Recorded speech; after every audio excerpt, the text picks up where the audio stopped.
Hi.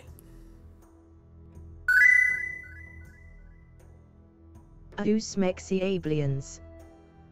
That was a quick ooh, wasn't it? Also, what a way to start the stream. Hi. Look, Hazel does what Hazel does. Hazel's nuts. Yeah, so, hi. How's it going? We all good? It's Tuesday, apparently. So I'm told. Doesn't feel like it, but it is. It's time for 16 symbols. And again, 16 whole symbols. And we only ever seem to get 2, Mystical Mumbo Jumbo and Boss. It's the day of choose. We must choose precisely what to do in the next part of this story. So yeah.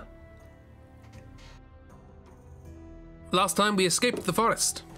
In particular, what we did is we went into a cave. We found some cave paintings talking about old gods made of shrimps and hippos. Mo had a bit of a sort of mental explosion with a lot of information that she has no right to know. There was also snakes. Jethro and Gil fell into a snake pit. And then there were more snakes. It's a big old snake boss. And we fought that, and then what did we do? Then we had a little cutscene,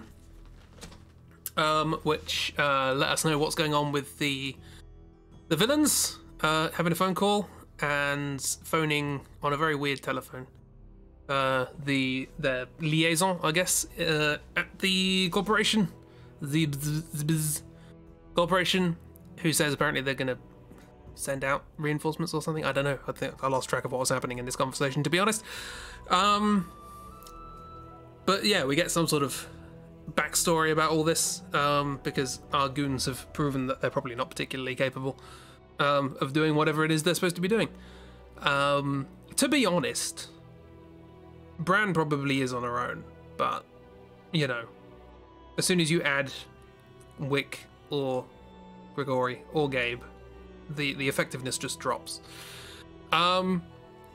Yeah, so that happens, and then we finally get back to the train, and it's up and running, and we can start going somewhere. Unfortunately, we don't know where the other half of the train went, and so we have to try and work that out.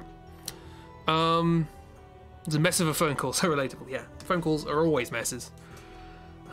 You can't edit your replies on a phone. It's bad. You can't, you know, make a draft and just sort of leave it there for a day and then come back and go, slander, lies and slander. Also, hi, miss. Yeah, I also haven't said hello to anyone else, so that's rude. Hi, Chib. Hi, Dark. Hi, Christy. And hi, miss. Also, hi, Hazel. But you're always here, so. Yeah, how are we all doing? Are we having a good start to the week? I hope so.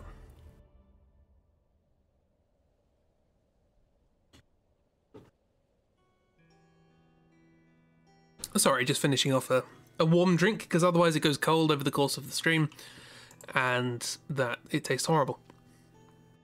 Yeah.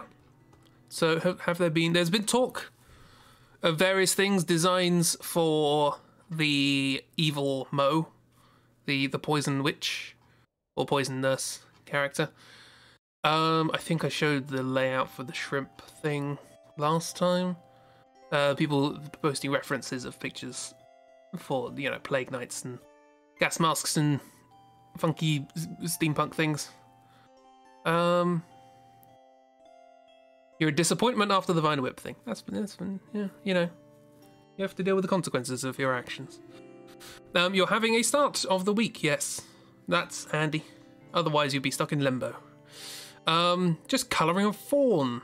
Well, make sure you got permission from them first.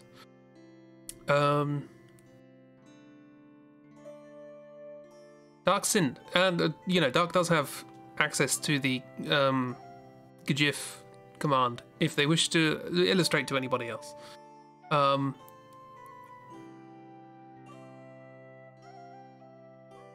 Yeah, the problem with May is that it's very difficult to make a pun out of for anything that doesn't already have something like May in it. So, can't really do fawn, can you? Can't really sort of fit it into into a catchy name.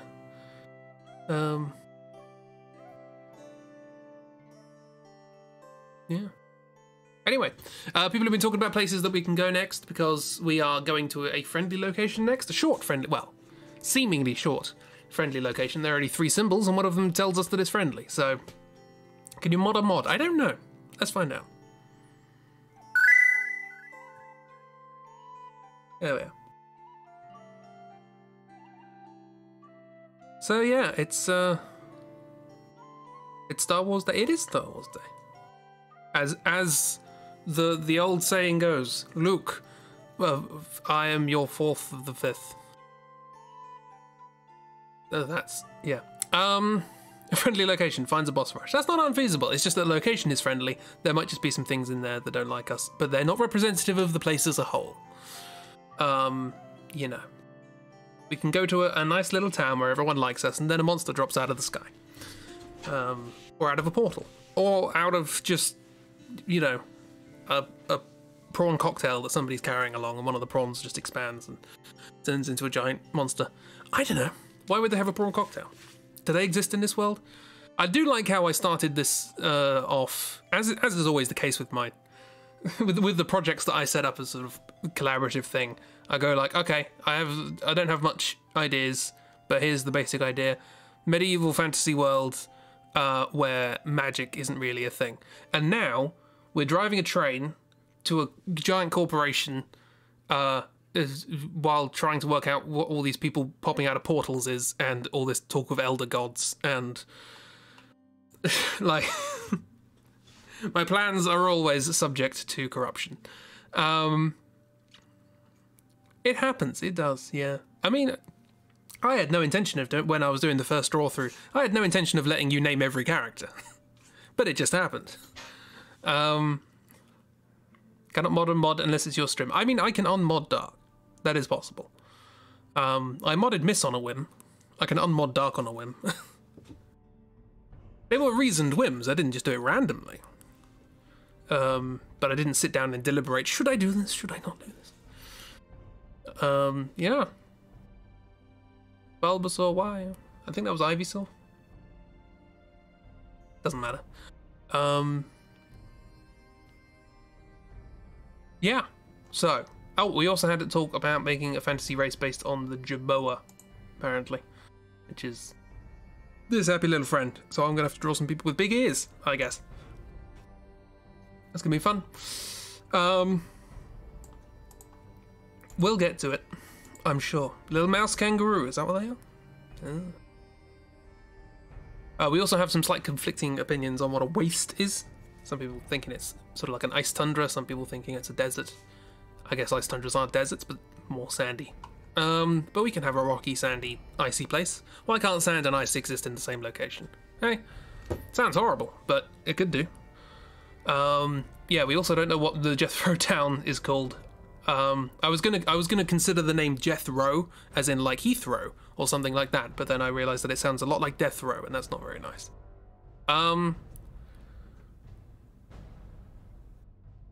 Friends. Think it was more that the trainer is sore. Ah, that was such a good joke. Frame Man decided to come along and say hello. Just the appreciation. It was made by magic, and there's bits of jungle from leftover magic. It can be whatever. And this is why I said no magic at the start of the story. Because you can just go, it was magic. Oh, cute. Big ears. They have long legs. Much longer than I was expecting. And long tails as well. That looks like a 3D render. Why does that look like a 3D render? I don't know. Deserts are just dry places. Isn't Antarctica a desert? Because it doesn't rain. It never rains there.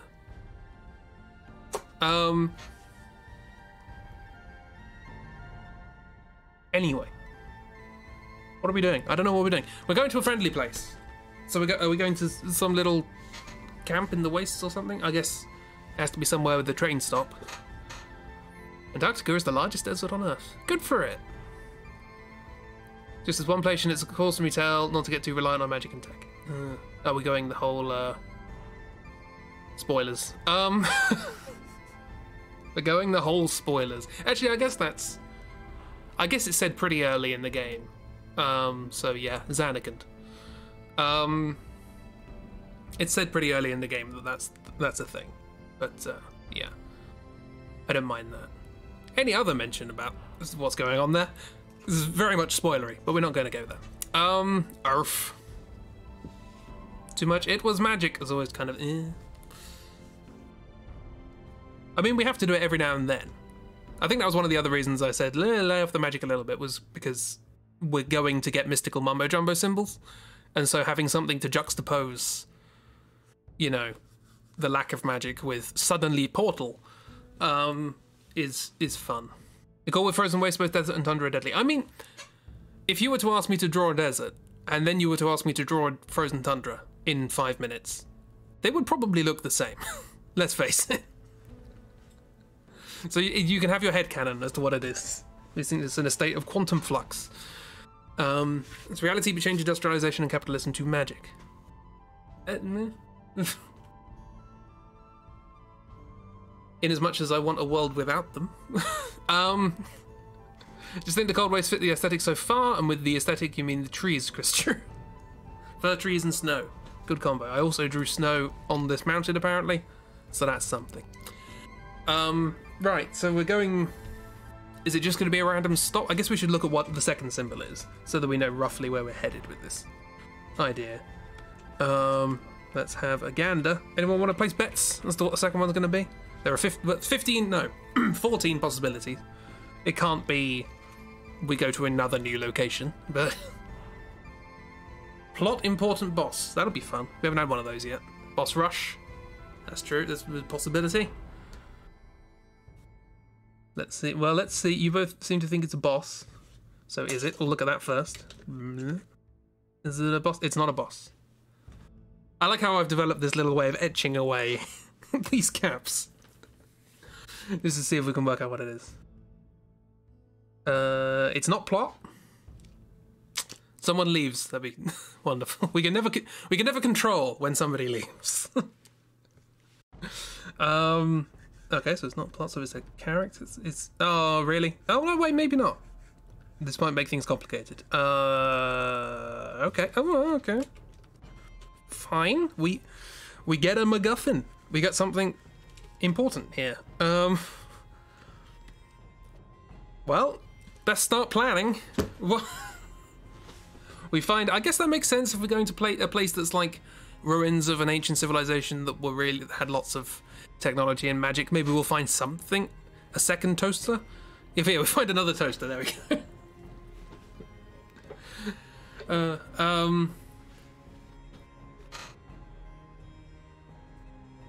can't remember what the toaster was for.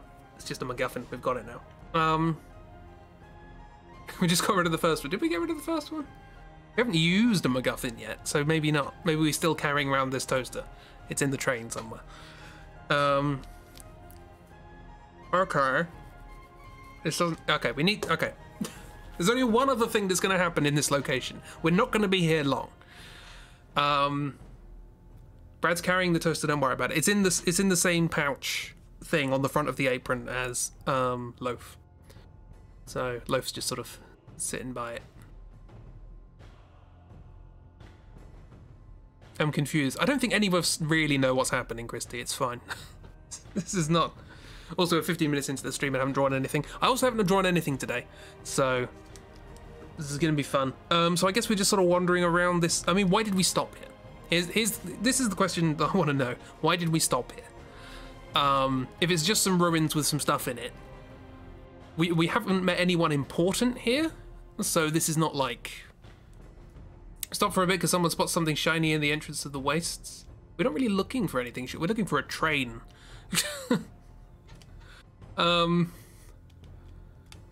Toasted loaf. No. Wait, no, don't do that. Brad could get conned into buying a glowing doodad from a travelling merchant. I mean, he's got a toaster. Does he want a glowing doodad?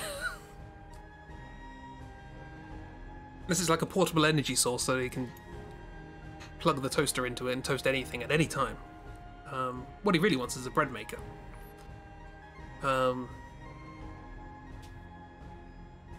Jethro gets conned into buying a glowing doodad. That seems more likely. It will power the toaster, also the merchant says. Water break at a train stop? Yeah, I guess we do need to refill with water. Does the train need water? And yeah, now that you've said that, who knows? Fantasy world, why not? I mean, you know, I think we could assume water exists in this world, and if this is vague, presumably it's coal powered, given that we have a stoker who has a coal friend, so it would make sense that we're heating water. So it would be a steam train. One of those water towers. I guess they'd set up little water towers. Maybe they set one that sort of fills itself up over time. Yeah, one of those. Sorry, I should specify that one. There. I am infringing copyright by putting that there. But don't worry, it's Alamy. No one cares. Water-cooled train. Well, it's more water heating train. I guess you could think of it as cooling the fire? That's a novel way of thinking about a steam engine. The water is cooling the fire. Something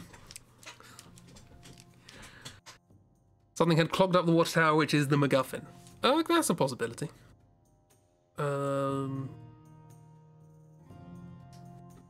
Okay, right, let's do a thing. Do you know what? Haven't checked to see whether or not my tablet's going to be nice to me. So, let's find out. Give me a colour that's nice to draw with. Okay, that seems good. Do I have to keep drawing a train? Let's take out the MacGuffin, get some water, yeah. I'm sure there's some enemies that we can fight on the way. Some birds attacking us as we go up the ladder. No idea what the MacGuffin is. It may just be a mysterious object until we eventually come to a point in the story where we're like, oh, is this the thing we need? We happen to have it, coincidentally, you know? The big C, coincidence.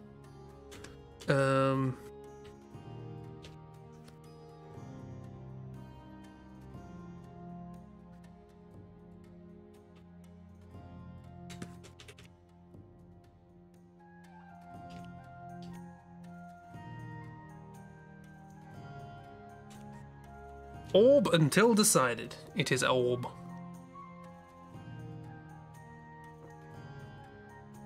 Then the MacGuffin says, thank you for rescuing me, and everyone freaks out and drops it. Would that count as it meeting a character? Watch us never get a use MacGuffin symbol. No, we're gonna get a use MacGuffin symbol at the worst time. We were like, hang on, we still have the MacGuffin? But how are we going to use it? We literally just set up a plot point where we're in an infinite plane where nothing else exists. How can we use a MacGuffin?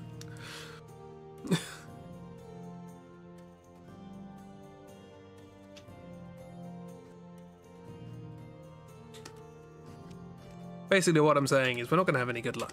It's fine.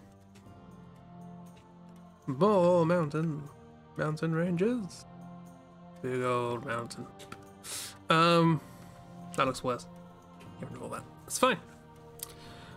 One of the MacGuffins is a toaster. It will literally just be, all right, let's make some toast. I mean, yeah, the use of a MacGuffin, I guess in order to be a MacGuffin, it does have to solve a problem that is inherent to the progression of the plot. Otherwise, it's just an object. We don't need a path. I always use paths to indicate distance. Like that, but there's probably not a path here. It's just wastes, tundras and such. Insert snow or bits. There's also just random sort of ruins lying around. Who knows what they were for?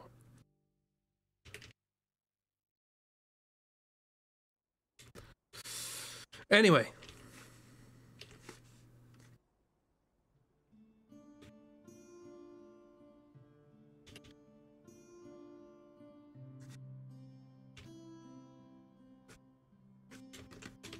Yep.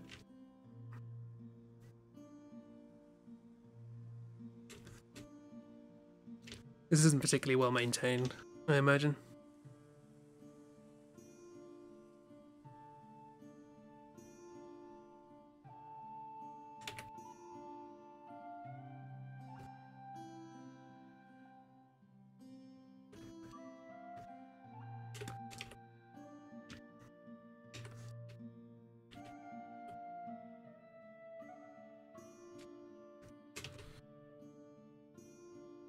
And burnt onto the toast is the solution to a puzzle. I mean, we have a hypothetical character who invents objects and then imbues them with a sense of identity. So it's not beyond the realms of possibility that a toaster could communicate to us by burning patterns into toast.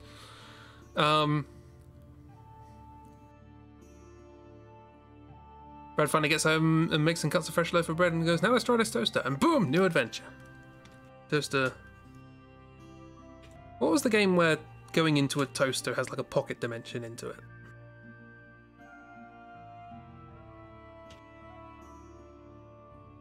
I can't remember what game that was.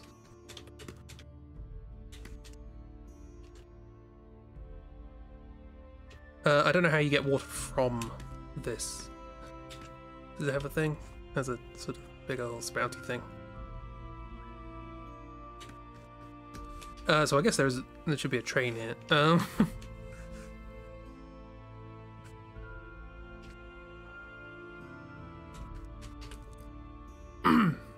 Pikuniku, it was Pikuniku, yes. Very well done, miss. Are we going with ice or sand wastes? Tiny ice crystals, by which I mean snow. Because that will impact creatures, clothing, and how easy it will be to get water from the tower. We could go the Final Fantasy VIII route and say it's salt. So it's kind of, it's white, but it's sandy.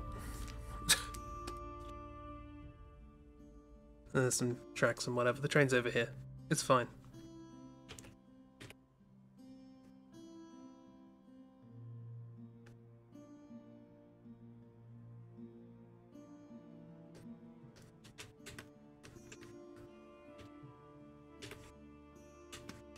We decided to back away from it in case going up the tower causes it to collapse.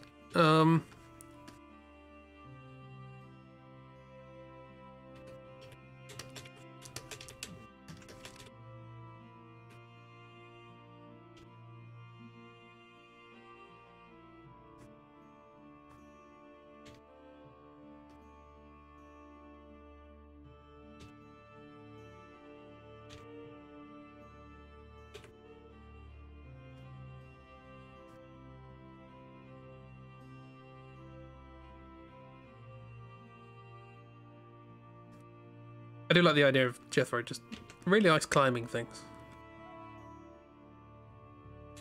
So there's a ladder right here. He's... Nope.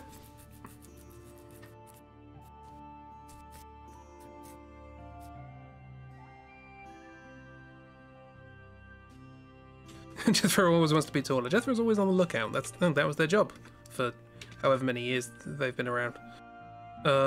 I don't know. It's one of those things where Jethro's probably either like 3 years old or 200.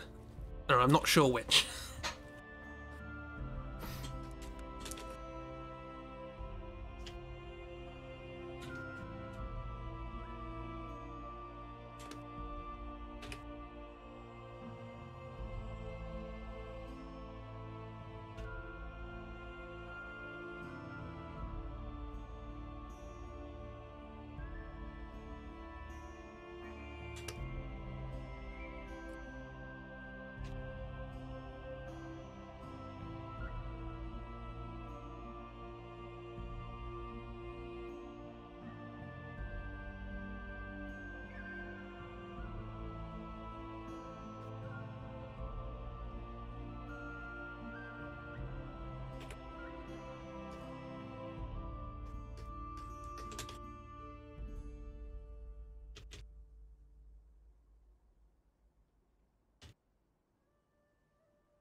$203. I guess that makes sense. Definitely 200. 200, but his brain only stores about 3 years worth of information at a time. That's probably close. I mean, it's a wonder it stores anything, to be honest. It's just... Snow on sand. For some reason, when I said the word snow, then my brain went, you said that wrong. And it didn't. I think it's because I was thinking of snand. And I don't don't think snand is a word, but snand, snail sand. Snails are not going to be the theme of this game because rendering snail shells is a pain.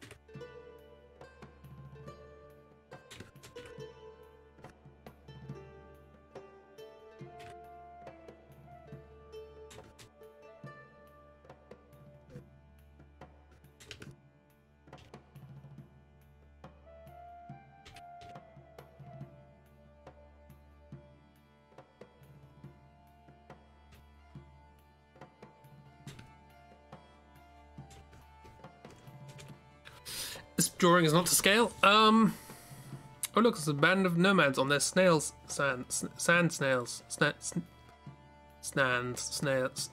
sails. They set sail. And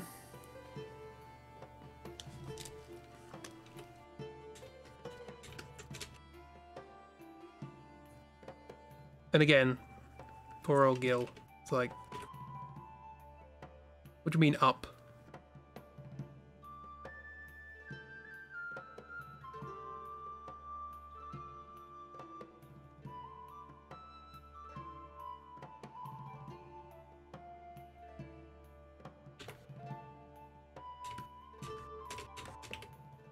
This music kind of fits this place.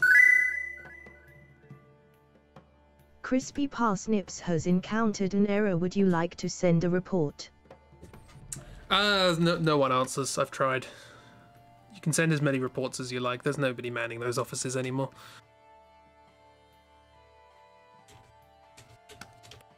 Well, there's the thing. Now, what's that guarding the city? Ah, yes, the palace guards on their mighty snail steeds. Steels. Snades. Palace guards are Oobs' trolls. Yeah, they're an entire race of creatures. Right, so we've gotten up the thing. Trying to get some water. And we find, within clogging the mechanism,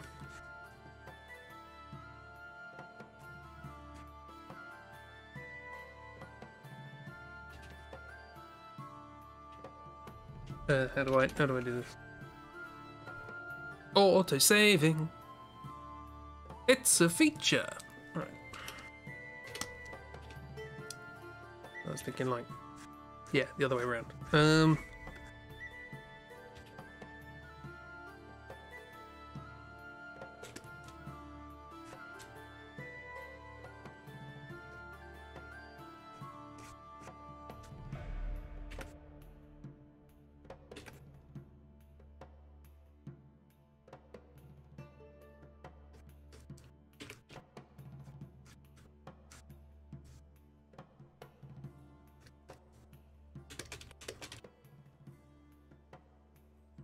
I guess from this camera angle, we're technically underwater. It's fine.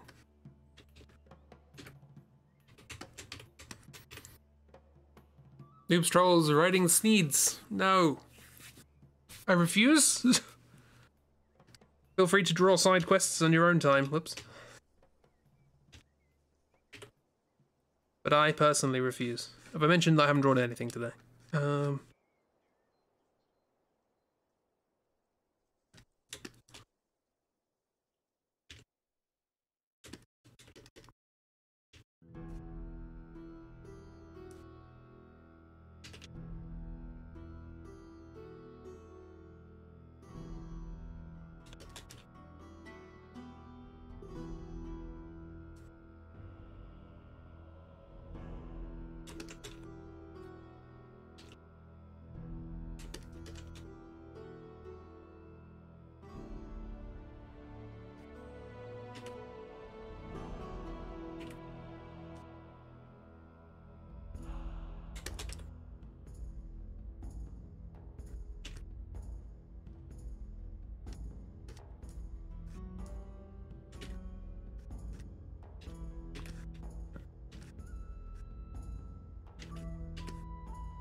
We're sleeping with the sneeches.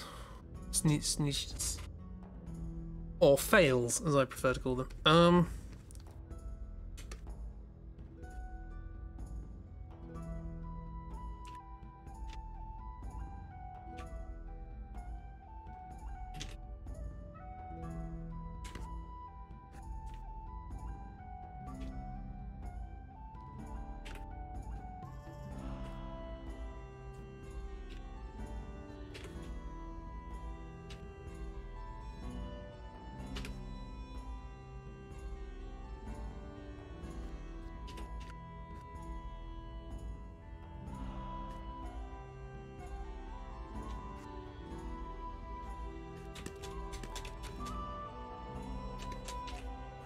So what are we finding in here?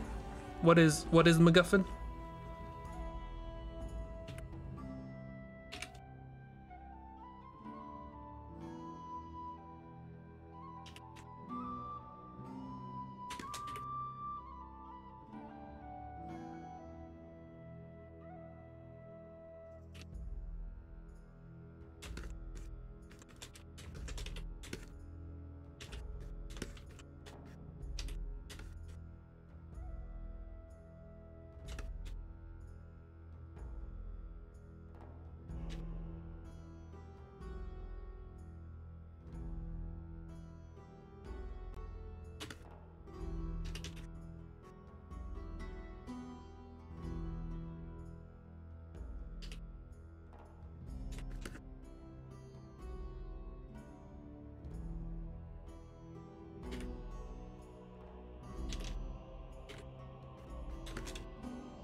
Perfectly rendered snail shell.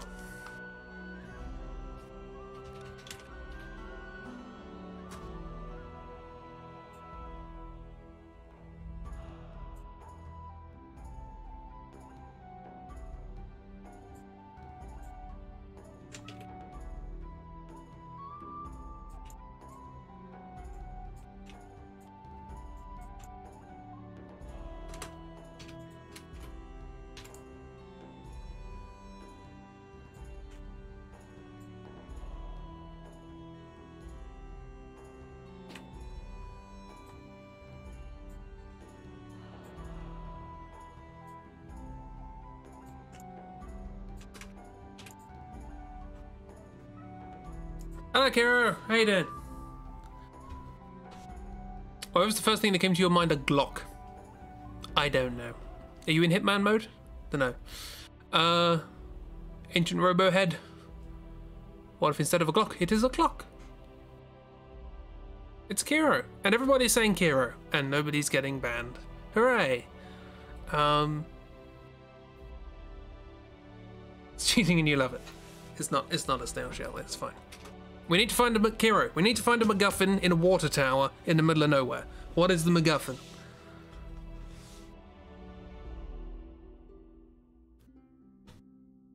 Your modding worked. Hooray! Now nobody write the word Kiro followed by another word. Because Automod thinks that's something different.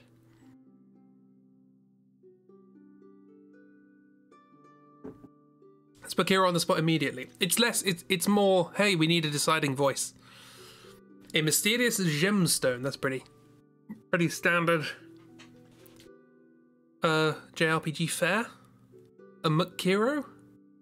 What? Or like a fast food Kiro? What? Or a Scottish Kiro? Pocket watch. Mysterious gemstone sounds good. Mysterious gemstone in a pocket watch. In a toaster. With a snail shell motif drawn on the front. Pocket watch? Okay, so I guess we at some point have to work out how a pocket watch got here. A lamp. Always need a lamp.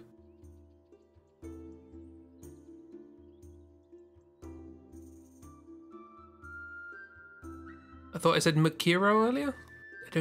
I don't recall saying that, but then again, my brain is operating at, I'd estimate around 5% at the moment. A lamp. I mean, nothing. Oh yeah, I forgot to put up the thing. Oh, I can copy and paste, can't I?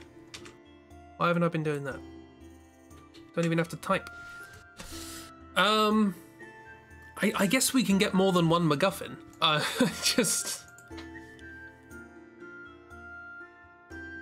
Does Diablo's lamp count as a MacGuffin?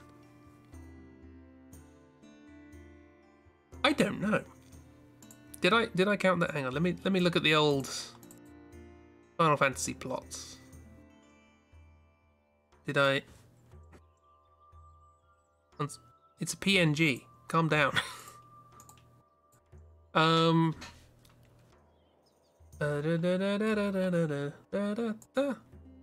in the story is this? Before we go to the place, sorry happens. We lose someone, gain someone, come back. What happens is no. I did not put it down as a MacGuffin because it did not advance the plot. I guess that makes sense. Pocket watch with a flashlight built into it. Imagining a modern living room lamp. Pocket watch with a mysterious gemstone that happens to function as a flashlight. Doesn't need to be a lamp that just made you laugh. Like I say, the only condition we have is that at some point, when a MacGuffin use symbol turns up, these MacGuffins do have to be used to further the plot, to solve a problem, or to be used as a key, or to be traded for something important, or whatever. It's a smartphone.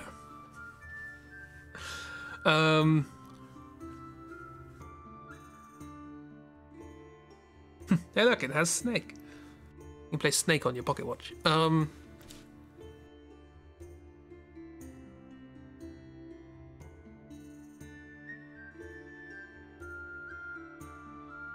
Okay, so I'm gonna be drawing this at a terrible angle anyway. Yeah, also.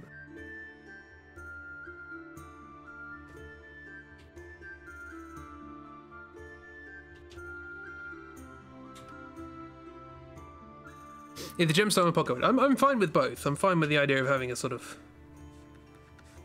pocket watch with a sort of gemstone on the front of it.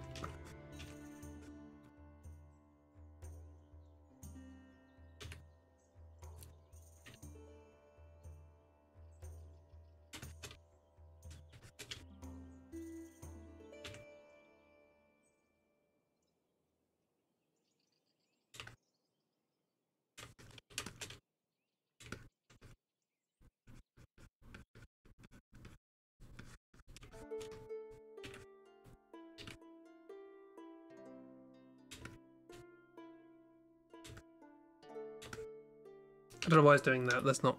The perspective of this isn't curved. It's inside a curved building.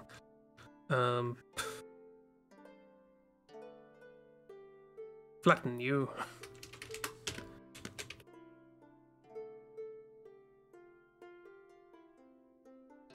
Yeah, so why is that doing that? I don't know. I was doing that because it's getting closer, I guess? Now perspective, it's fine. Don't worry about it.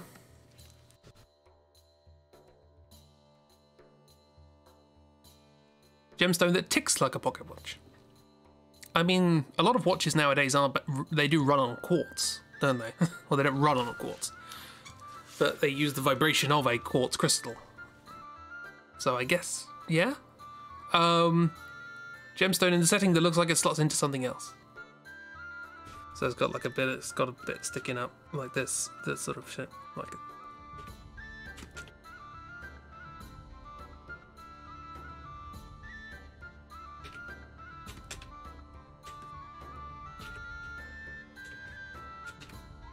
What a mysterious gemstone. It leaves us with a lot of options. It can belong to someone important. Gem can function as a key of sorts. Gem can give light. I mean, literally, a MacGuffin could literally be a key to a door we need to open, or it could be, you know, the princess of the king. And when we return the princess, he grants us access to the place beyond the kingdom or whatever, you know. The F-Watch. Also known as the Force. The F stands for fob. But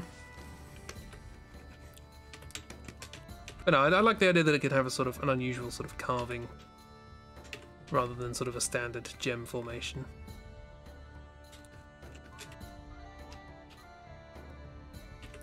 I'm not entirely sure how this is clogging up the water tower. Maybe we gave something a big thump and then we heard a plopping sound and it's like, oh, it fell out of the spout. And then we look inside and it's like, ooh, what is this? It can either be a literal key or a princess that functions as a key. That's, yeah. MacGuffins are basically keys. They're just fancy keys to open doors. Ooh. Sorry, I've just seen the snail mounts, which put my snail renderings to shame. Thank you very much. I was feeling good about my drawings, but apparently no. Apparently I'm inferior. Okay, cool.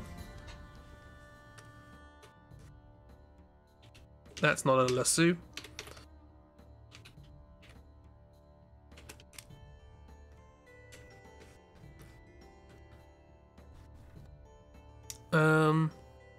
Could just be the water was frozen, they came up to break it and clear the spout. That makes sense, if this is a cold desert.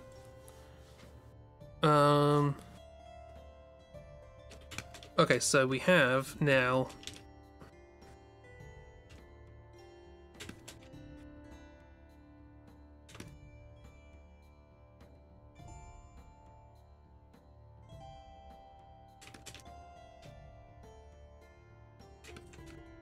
What a big one.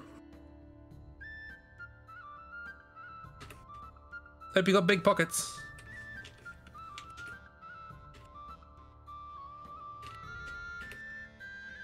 I mean, I guess Brad has big pockets, right?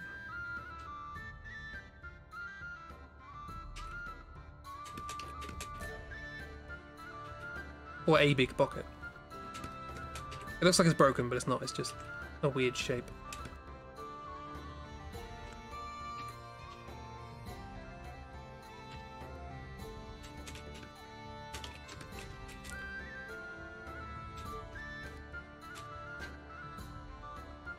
We have two tall creatures on our team, and also Brad. I'm sure there's big pockets abound. I mean, I don't think...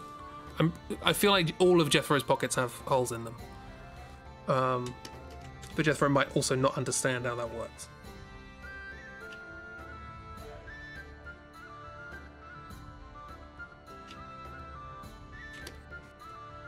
This is something that Mo, inexplicably, doesn't know anything about. Brad's like, no sudden revelations? No, you're not going to tell me that this used to belong to the demon god Gareth, who you never mentioned before today? Mo's like, shut up.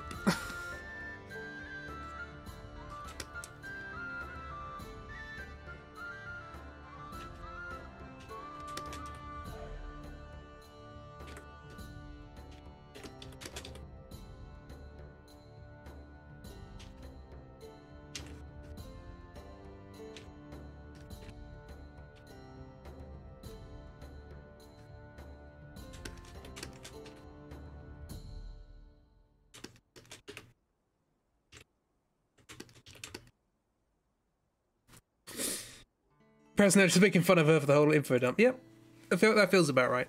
They're childhood friends, they know each other. And smacks him with it for being cheeky.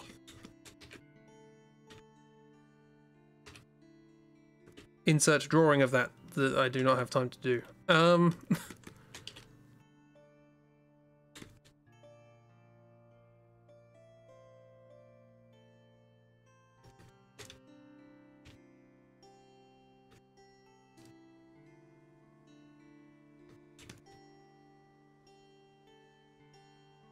You know, Mo, you could probably leave this backpack in the train.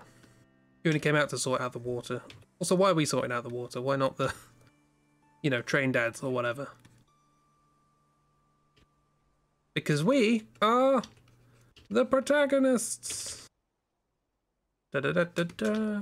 Mo's face looks weird here. Have I mentioned I haven't drawn anything today? I keep saying that as an excuse, but at the same time, like, I guess I draw for a living, so that's a bit weird to say. Hey, it's Tuesday and I haven't drawn anything yet. I did a lot of programming, okay? They're old men and that tower's going to break apart in a minute, true. They should probably tell somebody when we get to the corporation place or whoever set this whole thing up. We should probably tell them that we need a new water tower here. It's not going to last too much longer.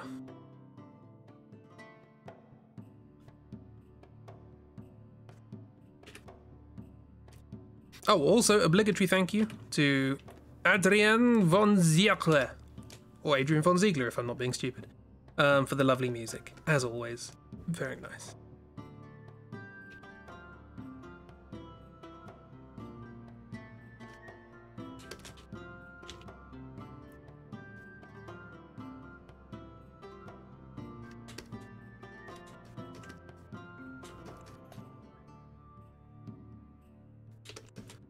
The only thing I've ever drawn Flo doing is peering over the brim of the hat.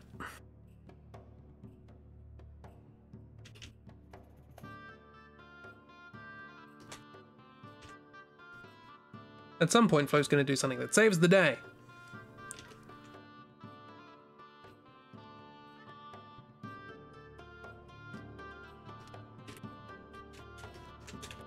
Not today, though.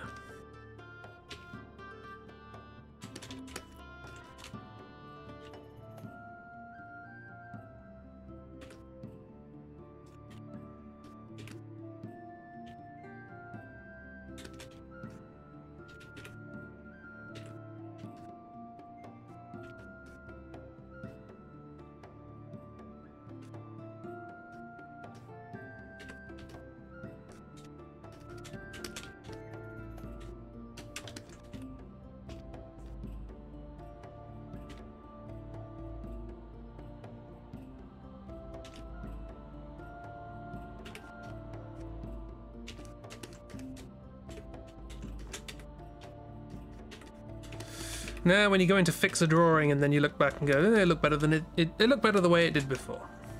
And you're like, I don't even know what I'm doing. Big buff frog battle, we know it's coming. Jim, I need you a lot to go sort out the water tower. Mo. Wait, isn't that your job? Jim. Ah, well, you see, this is bandit country and I don't want them running off the train, do we? Mo. The whole train, they just take it. Jim. Mighty strong bandits around these parts. They once stole Steamsworth. I don't know how. He weighs more than the train.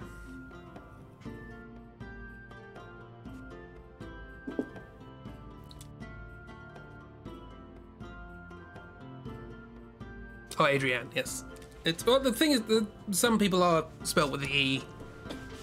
But yeah.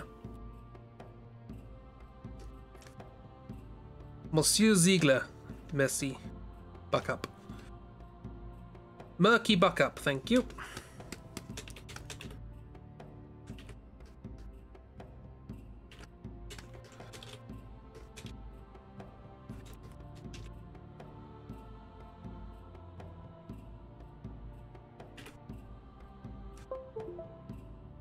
Really?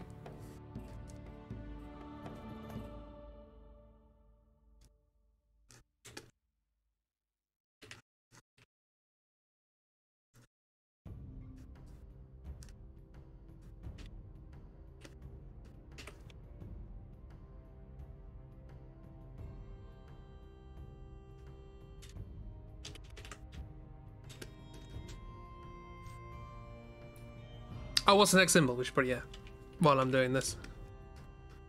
Use MacGuffin. Oh, it's a boss. Wonderful. It's a random boss. Of course, we can't have anything plot significant, can we? So what did we accidentally steal this from? I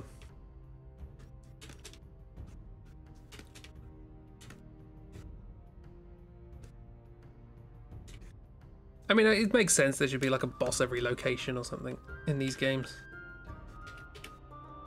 But at the same time, I still have no idea what's going on with this plot.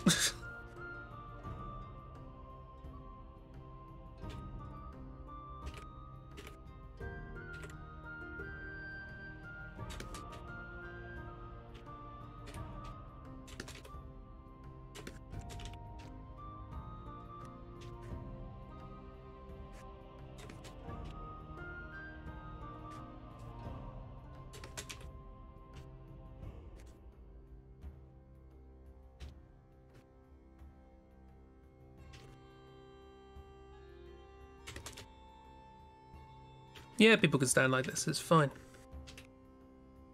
Absolutely physically possible. Don't worry about it. Bread's like, well, I can tell you, it isn't bread.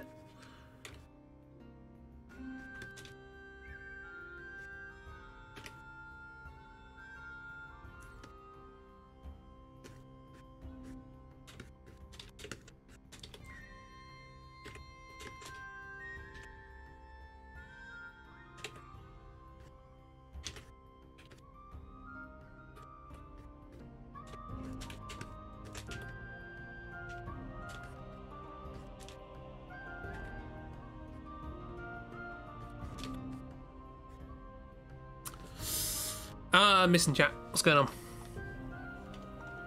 What's our boss? Snail the corn. Bleh.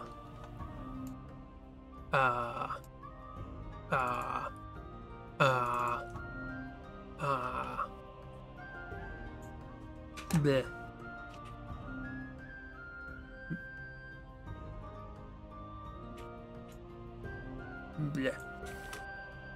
There, done. Next. What do you mean the water tower was a mimic? I just thought there'd be more than one tower. Go remember then you were scared to try again, even after you looked them up with the proper spelling, get anxiety about chatting, especially with a long delay. Don't never be anxious, you say as much or as little as you so desire. And don't worry about commands. I think, is there a commands command? Let's try. Oh, there's that, but none of them. Oh, Adrian is there. That's not all the commands. I don't know. Yeah, I don't know. Mess up all the time. It's fine. No judgment here. We're fine. If anybody's gonna get judged, it's me. Or the fungus snail. Fungus snail. Fungus snail. Snungus fail. Nope, that's the whole one. Snungus fail. Snungus fail. Everybody's having a snungus fail. Oops. There we go. I don't think the yeast gods made this one. You know, the ones they definitely teach us about at Baker School. I like the idea that that's just gonna become their shorthand for whenever Mo's going off on one about random stuff. Is Brad's just gonna poke his head in and say, "Yeast gods!" And that's gonna be the kind of. So, okay, I'm sorry. No judgment. All the judgment for me. I am the judgment siphon. Brad's having none of this nonsense. It's fine, because Mo also has none of his nonsense. And they both have a lot of nonsense. Anyway, let's get rid of the snails. These are spoilers for a video that people haven't seen yet.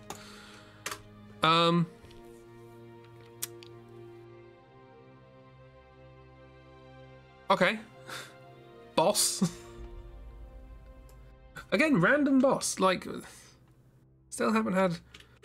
What was the probability of getting a plot significant boss?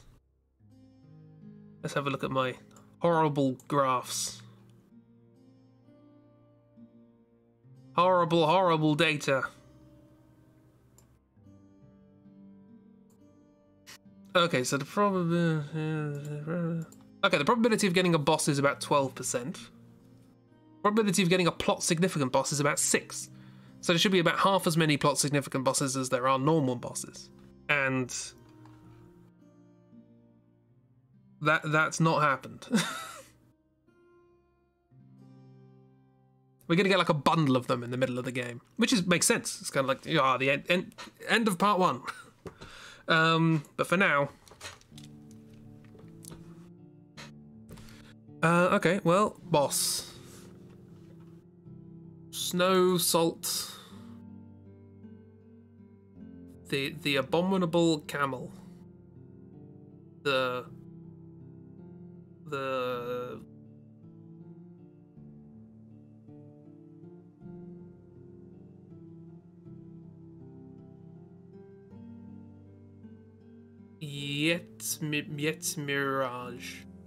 Mirage. Isoga Hunter and their 2 hunting buddy monsters. What? I don't know. You said words. Snow leopard, that's a thing. Although that does happen in the Final Fantasy games. They just have a monster that's, you know, horrible and unrecognizable, and it's just called, you know, capybara or weasel or something. I was trying to think of something fun and weird. No snails. Wendigo or Yeti. It could be more fun than that. What can we do? There's a Wendigo comic coming up in October soon. So I've got to get the hang of drawing them. Because when I think of Wendigo, I think of the ice, the boss in Final Fantasy X that you fight on the ice.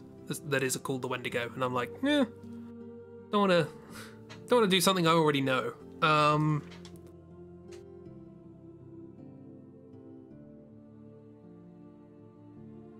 Yet snail, it's I mean, abominable snailman. I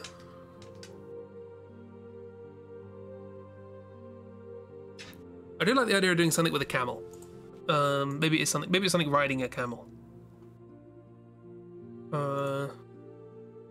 Baby Kraken, just out of nowhere.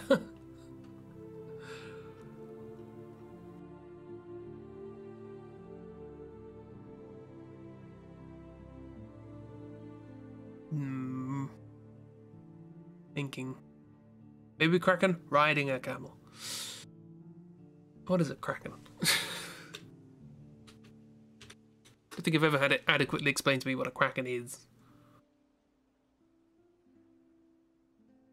Oh, good to know. It's a trusted cryptocurrency exchange. Nice. It's the legendary sea monster of gigantic size and cephalopod-like appearance. So it's an octopus. Thought we were still in the water tank. I mean, we might be. It might come out of the water tank. That might be the thing that's actually clogging it up. I don't know. Kraken depends completely on which mythology to look at. Okay. Nope. Whoops, drop the stylus. This is a very professional stream. Baby Kraken. That's a duckling. You like baby Kraken in the water tank. How did it get in the water tank? Magic. I mean, I don't know. It was trying to find water, and it found a water tank, and it got in there, and it couldn't get out. There's not a lot of water around here. It's mostly frozen. How it got there, I don't know. Maybe it was in the bigger water container. Maybe there's a big machine that carries water around and puts the water into the water container in the first place, and it basically just takes water from the sea. And it scooped up a Kraken in the process, and then took it out here, dropped it in the tank, moved on. So it was even smaller baby when it ended up in there. Perhaps. Kind of we're making lore for the random boss encounter, yeah. I feel like we should do something for the environment, but you know, we're in a water tower. Why not? Let's do my standard. Everything's big in this game. My standard perspective. We're looking up at it.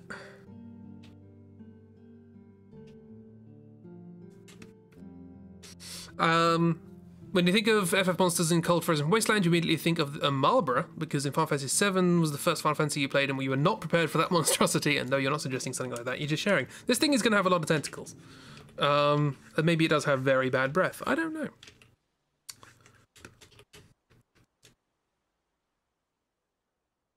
But yeah, it's a bit weird that the Marlborough appears in, like, the North Pole in that game. Because this is not a flattering association, it must be said, but I always associate Marlboroughs with Miss now. Because that was like when Miss sort of first arrived at these streams. And I remember their little doodle that they did of their first time here. But I can think of more flattering things to be associated with than the big green tentacle monster known for horrible breath, but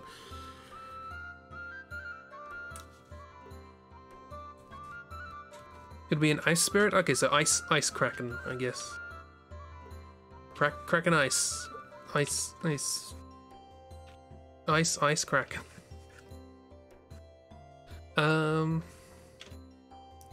Yeah, I don't know how we didn't see it in here before, but also this got a bit bigger now. Blip.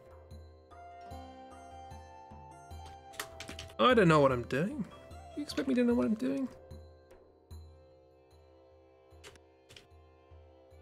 You've never met me could be very accurate for all you know. I mean, it could be. In that case, I apologize for saying that it would be unflattering. I meant no slight. I'm gonna need a thumbnail for this.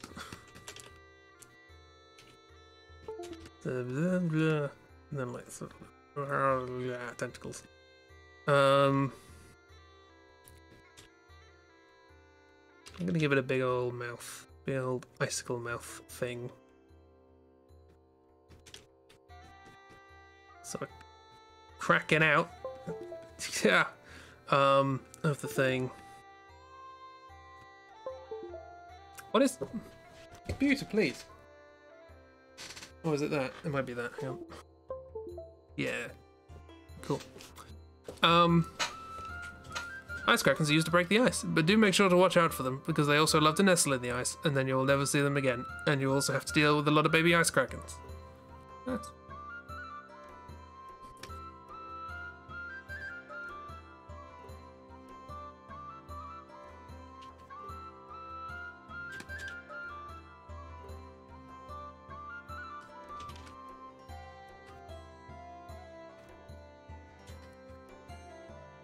Okay, that's an idea.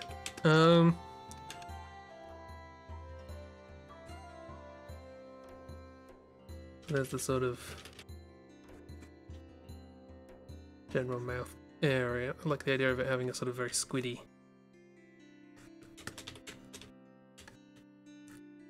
This goes down here and up here like that.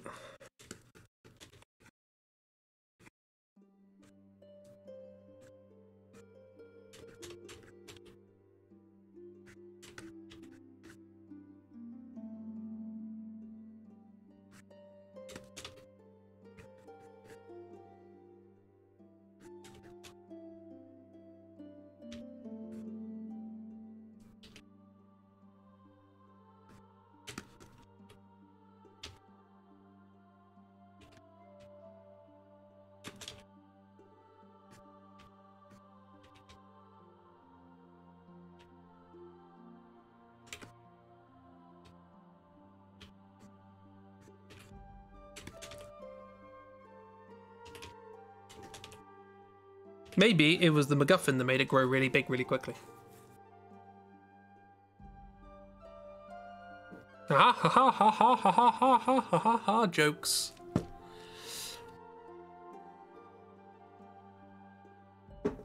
You can have to leave again. I mean, according to my bot, you keep leaving all the time. Everyone keeps leaving and then immediately chatting after they've left. My bot's not very good at keeping track of these things. He'll be a terrible bouncer.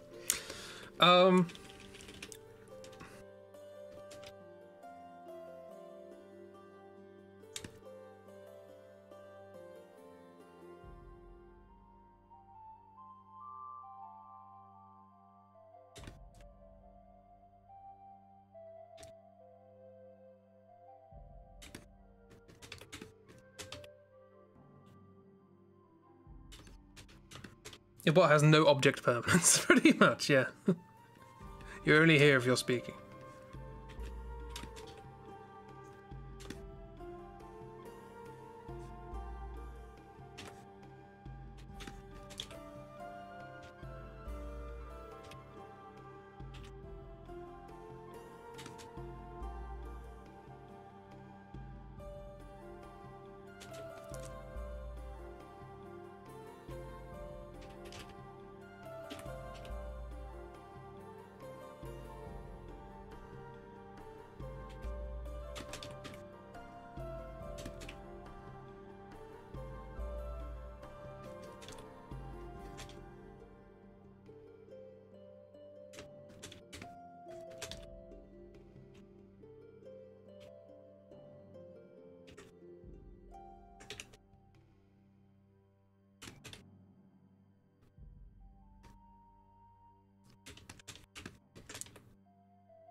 Cool under pressure and able to keep a grip on the task at hand.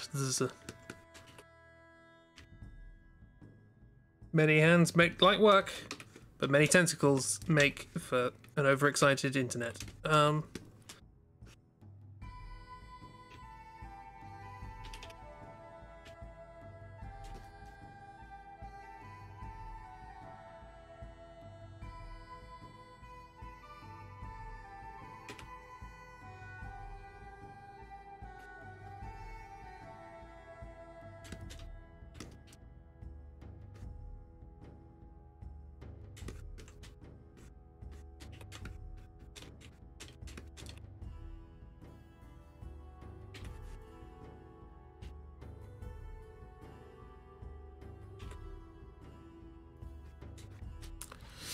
Where's Chibu with the knife emote? Anyone can use the knife emote. That's just better Twitch TV. So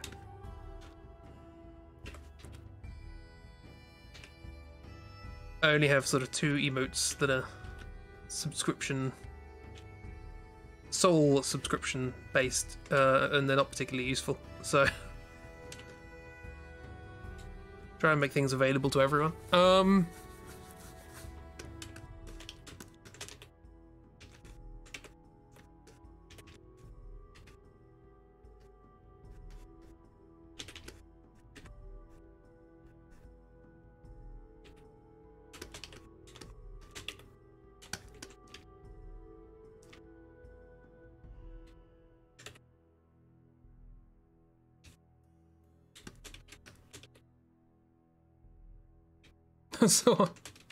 So yes miss in chat and I read it as yes miss, like a naughty school child or something.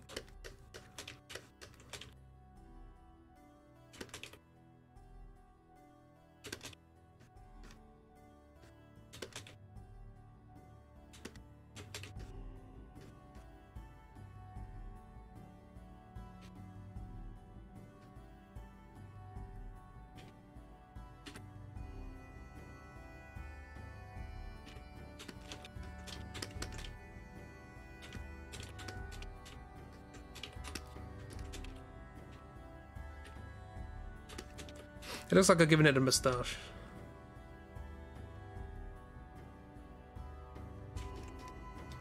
That wasn't the intention, but it's there now.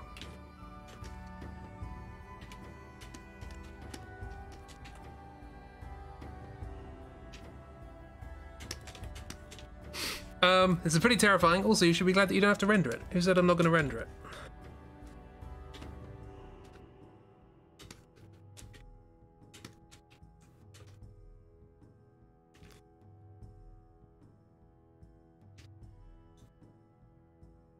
I probably won't render every boss because apparently there are going to be 7 billion in this game, but I would like to render some of them. The sort of nice bits of art, because I need nice bits of art to be able to point at, so that I can say, hey, do you want to hire me? I can make nice bits of art like that. Turns out that sort of thing, kind of useful.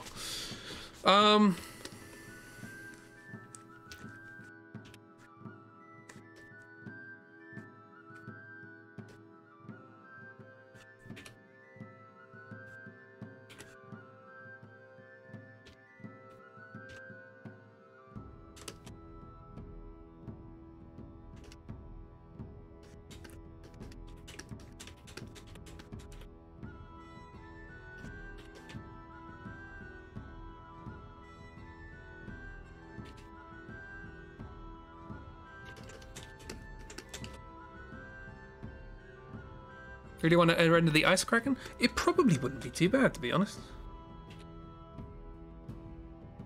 Like kind of slightly glossy, reflecty things, like ice. I have ways. I have ways that make those sort of things easier. Now, if you want me to render a human, and you want their skin to look like a human skin, yeah, might have a bit more difficulty with that one.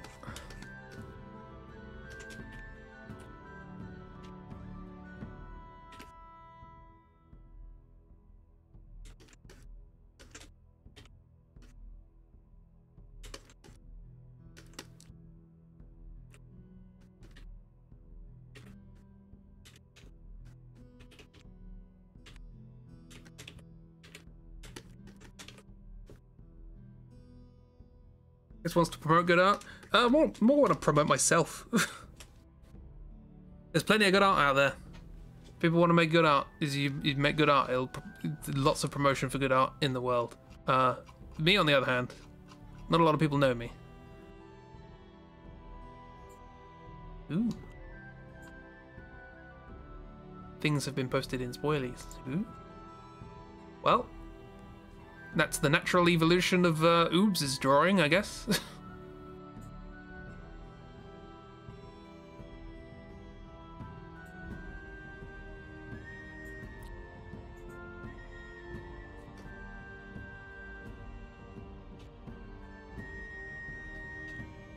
Different kind of troll, yeah. They don't talk to each other.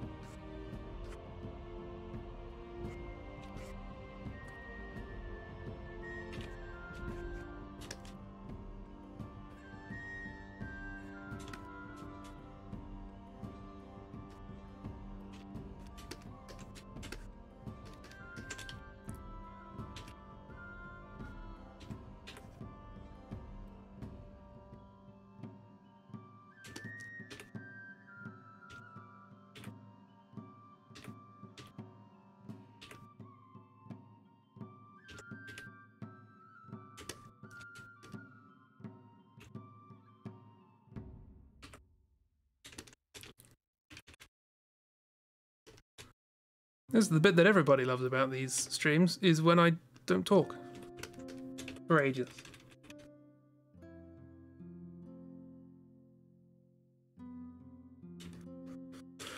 I say that as a joke, but it's entirely plausible. Ice troll. Yes, somebody says the words ice troll to you, the first thing you think is squid.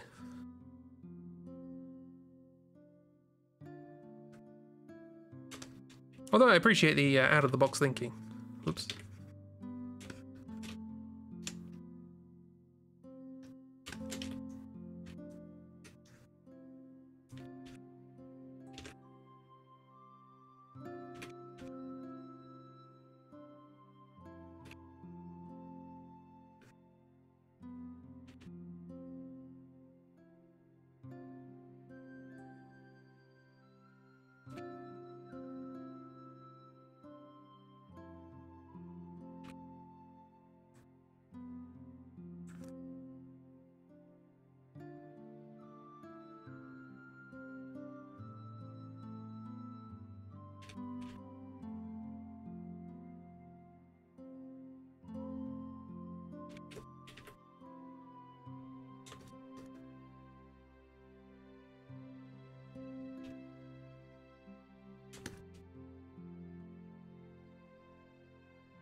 Now you get the idea. Right.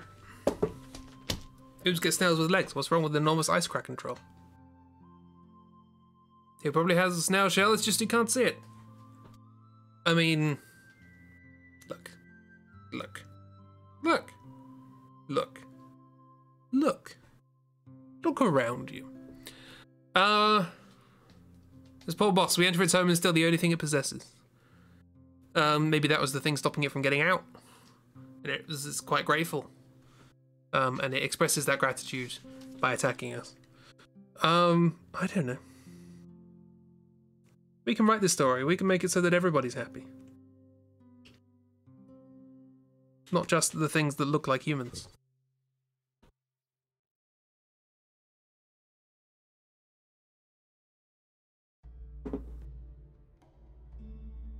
We're stealing a lot from wildlife. I mean, again, who said it belongs to them?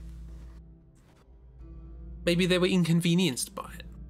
Maybe the big old crow dragon, Krogan, maybe it was just trying to keep its nest clean and the pigeon kept on dropping bloody bits of junk in it. And they were happy that we came along and took that toaster. You know, we'll ignore the fact that they're bosses. Anyway, why were they for us for taking the toaster? Well, they didn't know what we were doing at first.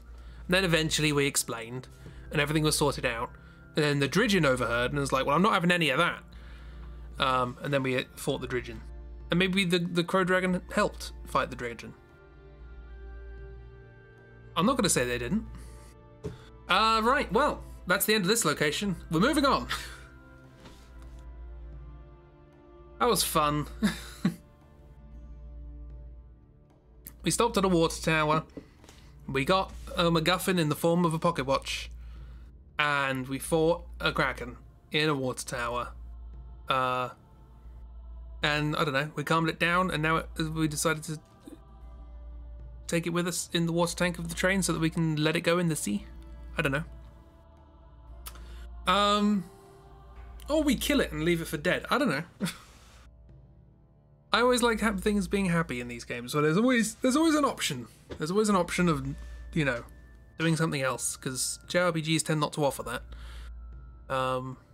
They tend to be always, you fight this thing or you lose the game.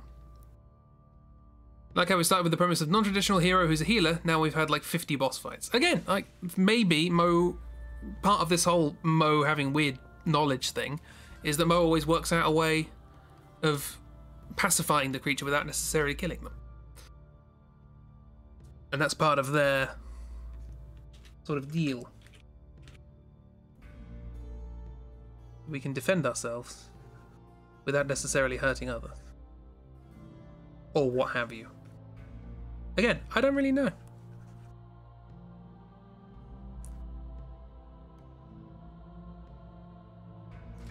But I think, of all of us, Chibi probably has a point, inasmuch as we should look at the next symbol. Next place. Sometimes one pod from the head is enough to make creatures rethink their actions. It works for me. Jim, you see why it had to be you lot to go to the water tower? Jim knew this was here. It was smaller the last time he was here. But he's like, I bet that thing's quite big now. You guys go. You know, you're armed with brooms and rolling pins. You know, I've only got a metal wrench and this gun. Someone bonked you on the head with a broom, you'd also probably wouldn't attack them. Yeah. I mean, it depends how hard they bonked me and whether or not there was a reason to. Yeah, okay, next place. We're going to a new place. It's probably, again, usually alternates, probably a hostile location. I don't know why this was a friendly location, now that I think about it. There was no one here.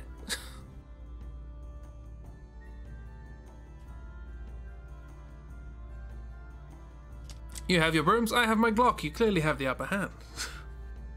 Look, my Glock doesn't reach very far at all.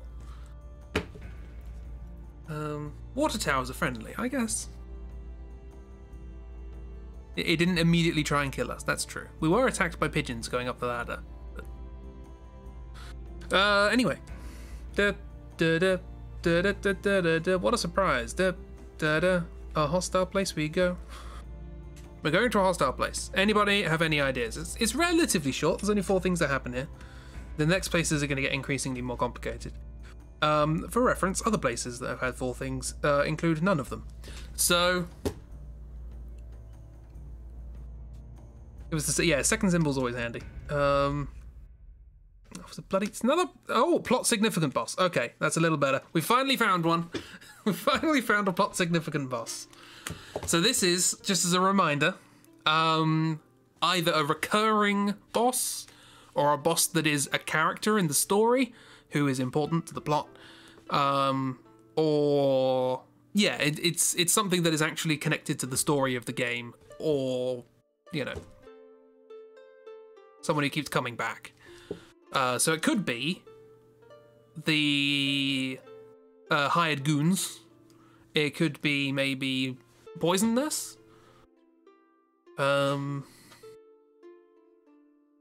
Maybe another place in the waste, possibly. Traveling through the waste. Why would we travel through the waste? This is the thing, is that we now have a train, and we're trying to find another train. There's not an awful lot of point straying too far away from the tracks, because its train is going to go on the tracks. Poison Nurse, Christie's villain, or hired goons, or all of them. Who knows? The next symbol might be another one.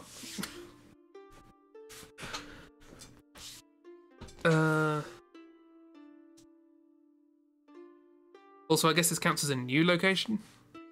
So I'm presuming we hopped on the train to go somewhere else. We might find, you know, like the ruins of an old city or something in the wastes as we drive through. But again, why would we stop? Maybe we're held up. Maybe we have no choice but to stop.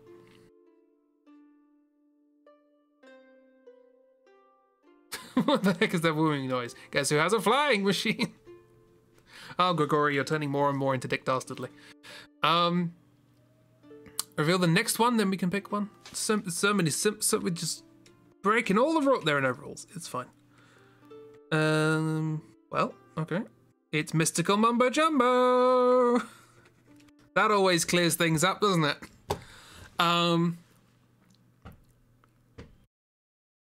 Well then. I imagine Poison Nurse, probably.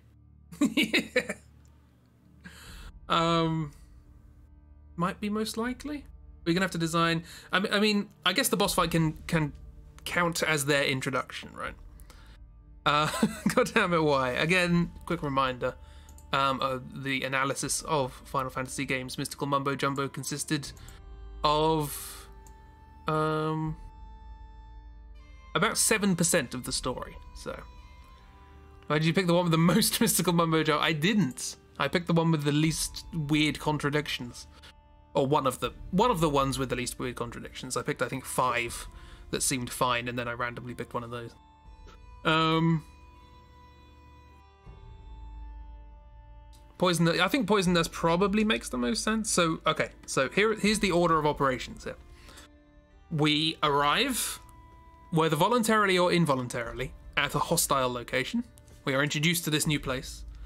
You know, maybe there's something blocking the line or something we're forced to sort of take off, and we find, I don't know.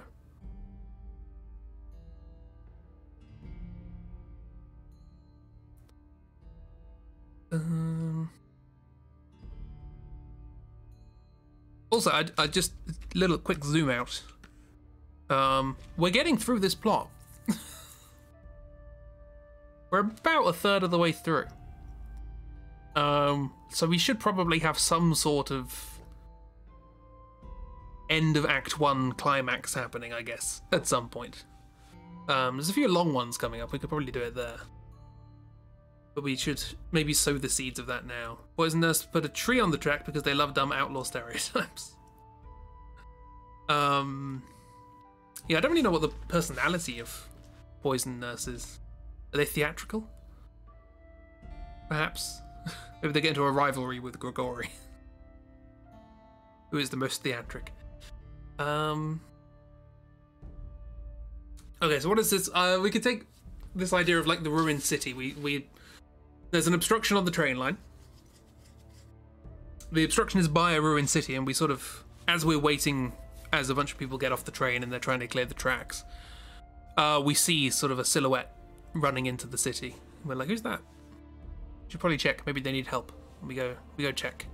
And oh no, it's a fight. We were lured here. This is all part of a plan. And then whatever Poison Nurse does, Poison Nurse does. Maybe Poison Nurse shows up, we fight Poison Nurse, and then Talcotar's like, wow, I did not allow in Shrimp God apprentices into my home. Good f.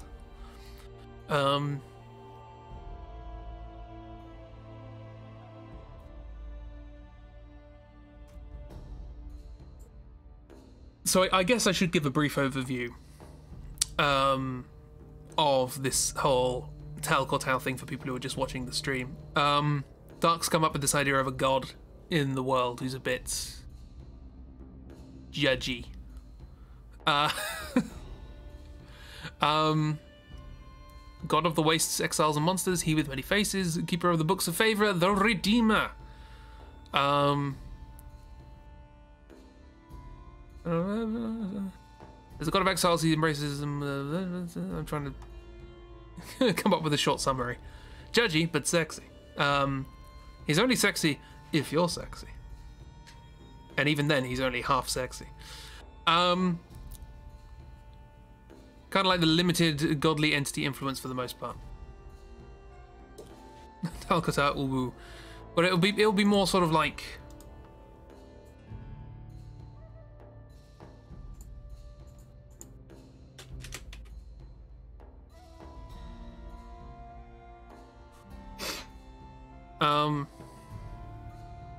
fewer moving parts to keep track of. I mean, it's a JRPG. There has to be too many things going on. Don't think Talcotar has any influence outside of the waste. Yeah, it could be a temporary thing. It could be a temporary thing that Poison Nurse knows about and taps into in some way. Immense power, but very focused on his few domains. It could be something that we learn around as we're going through this hostile location. Because usually, these are the things I sort of gloss over on draw-throughs because they're not part of the story. But usually when you arrive at a location, you've got a lot of walking around. Just fighting monsters and solving puzzles and all that sort of stuff. Before anything actually happens. So we could just wander around this sort of ruined city learning about this god as a kind of temporary thing. And then at the end of it we fight this boss, but they happen to know about all this stuff and they can tap into that power and then something weird happens. Don't know what something weird is, but maybe that's an idea. Maybe that's the sort of setup for this. Again, we keep wandering off. We don't like sticking by this train. I guess there's not much point to stick by this train if people are... I mean, we've chosen... You know, maybe they complain that we're not helping clear the track. And then we're like... Did you help get the water? No. Brad hears a Talcotar and just screams, "Yeast gods!" Just yeast. It gets reduced just down to yeast. Yeast!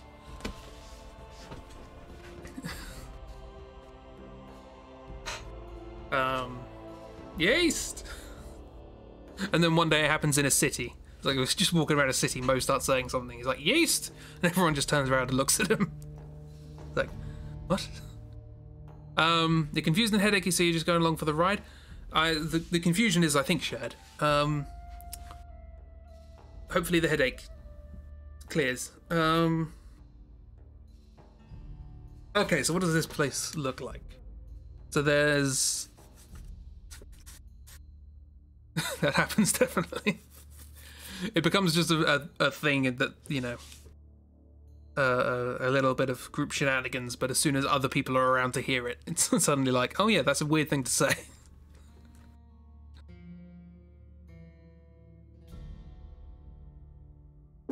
There was a game about that I saw, actually. Dialect, I think it was called, where you like role play as a group of people isolated and you develop your own little language based on your isolation. And you see which bits survive when you return from the isolation and which bits don't. Or just like when a lot of the villains are together, mostly because you just want the hired goons to look at Brad and like, what? Yeah. Sounds about right.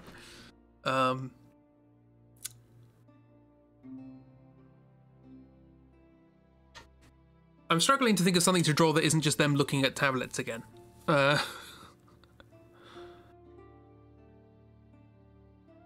like a mind-blowing game. It seems apparently it's not that complicated. I only saw a preview of it, but yeast.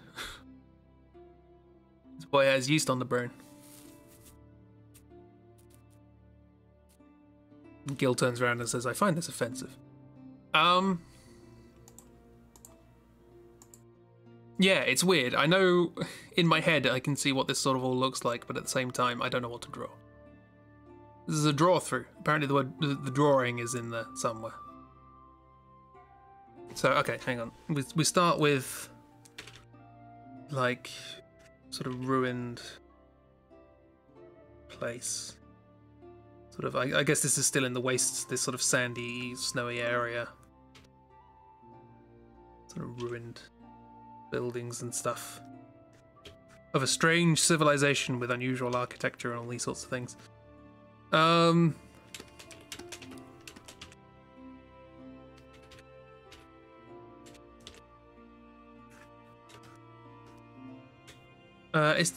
It's difficult to draw Mo in a way that's compositionally friendly because she does have a massive hat.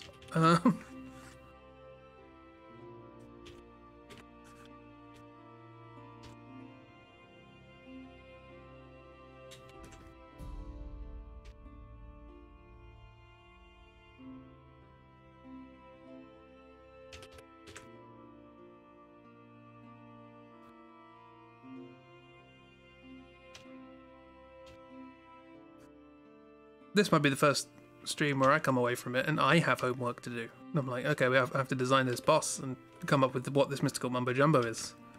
We know what it is, but I've got to work out how to draw it.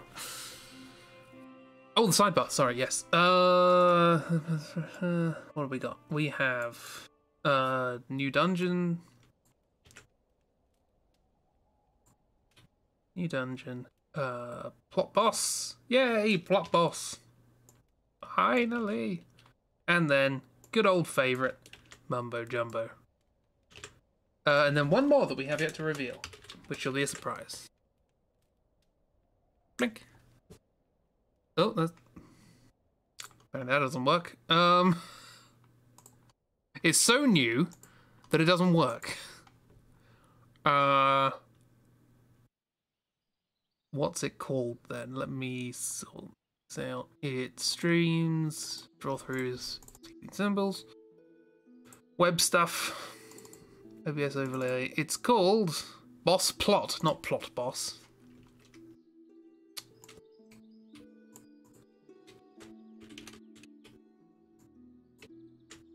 Honestly. Boom, there we are. On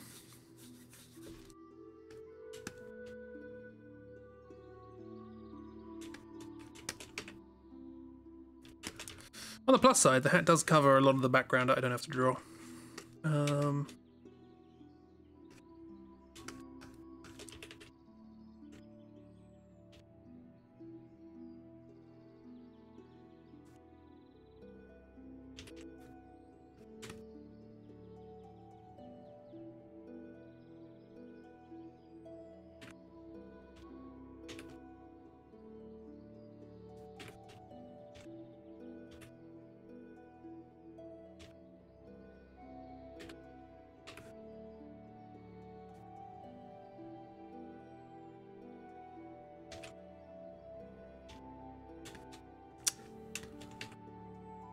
It doesn't matter, but he's still wrong. There's just so much wrong. There's many wrong here. Many more. Too many wrong. None more wrong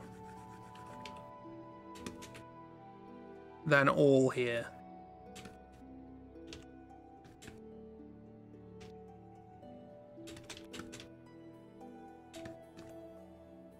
That's Mo, right? Plot boss. Don't be ridiculous. I know. It's a moment of weakness. My brain just turned off. Said ridiculous things like plot boss.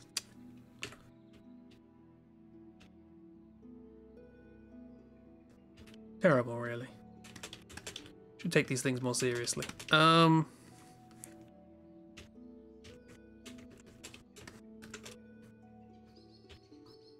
we're just helping clear the station. And there's these.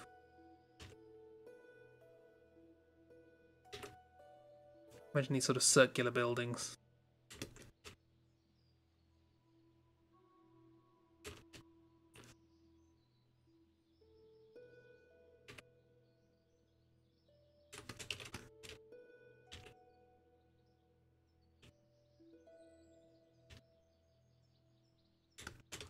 We just see this mysterious, probably pointy-hatted character.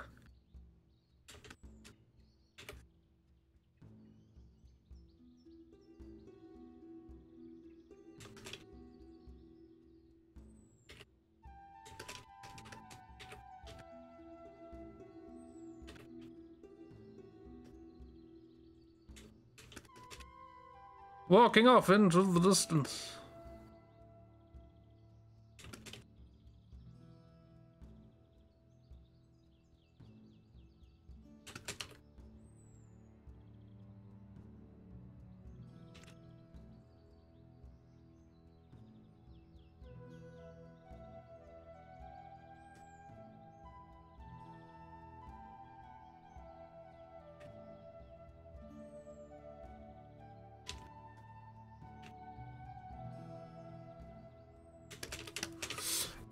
Also flow, I guess.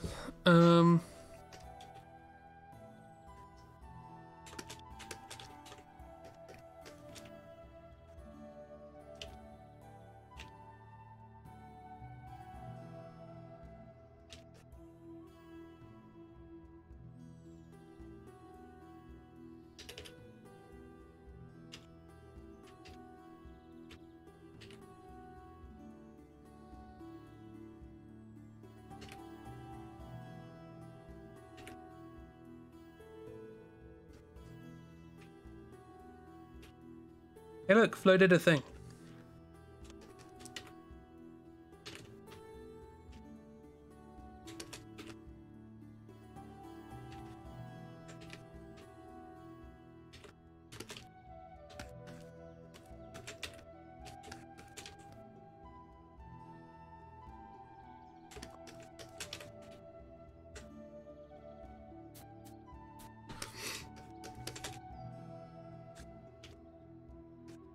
And Flo, you guess, Flo is here and Flo is important.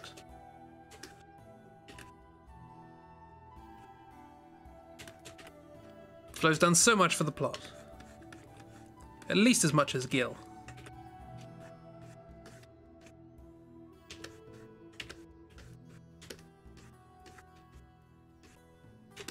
I have no idea what the back of a frog looks like.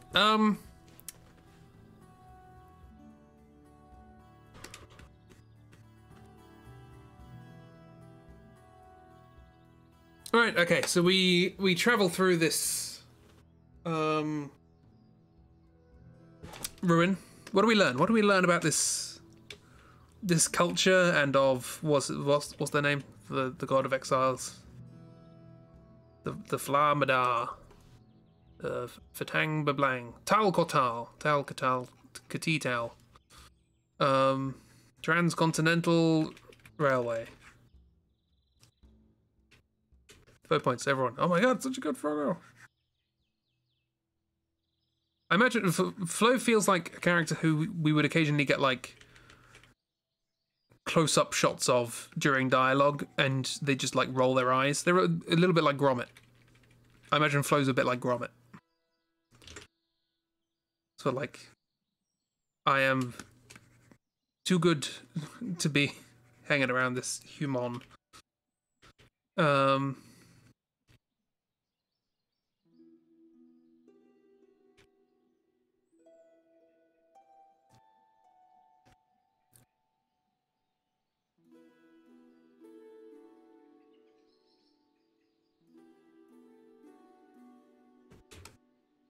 Yeah, what's in the city?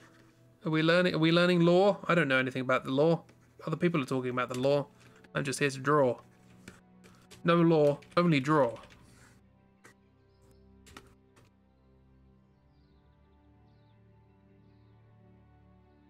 I don't know what's going on about gods and monsters and all these sorts of things. I draw creatures and silly frogs. Diddling. That looked like Gromit was deliberately judging the previous GIF. Like, you posted that? But yeah, that's an expression I imagine Flo has a lot.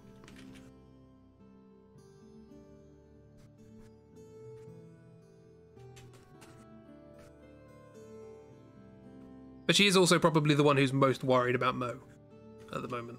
At the moment.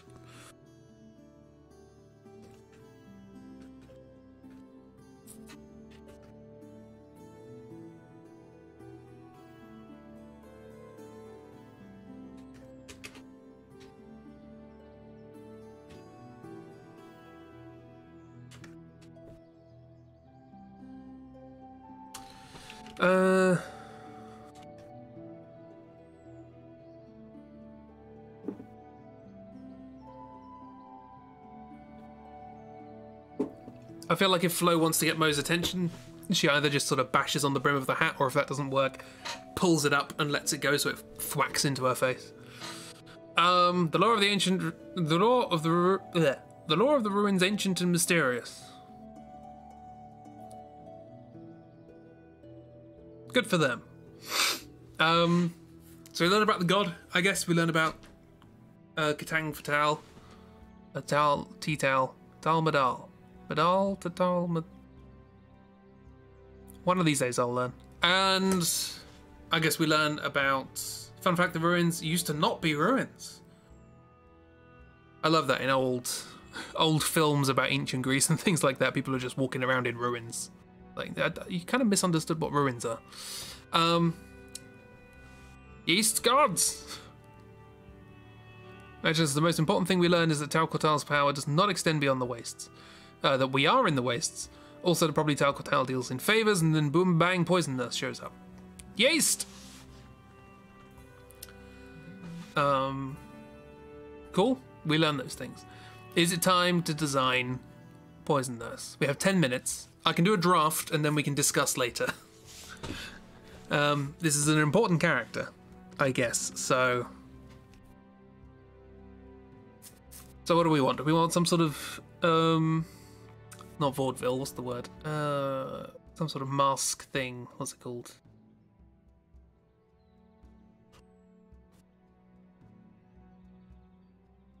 Thingy-majiggle. Thingy-mcjiggle.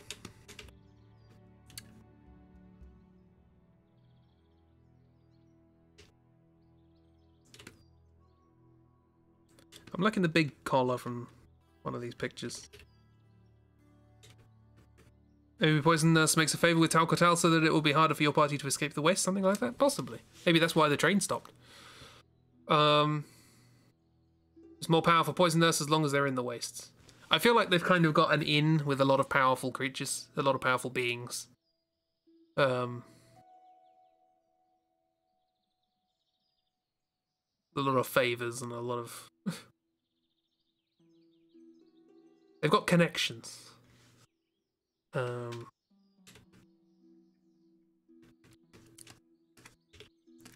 are we going for silhouette? I like sort of Morticia-esque sort of thing. That could be neat, especially since she's got more knowledge of actual gods than most people. Yeah, I like that. That's their sort of thing, is that they, you know, they've been dealing in this sort of thing for a while, and that's probably how they ended up with all their knowledge and power and such. We can go for the hat. There was sort of one that had a sort of... It's difficult to make it look like it has a fluffy rim without it just looking like a sombrero, to be honest. You know, or we could go with like a kind of...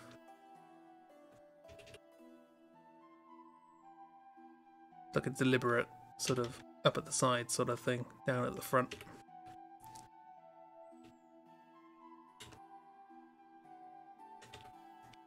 How about that? Going for like a gunpowder plot kind of hat.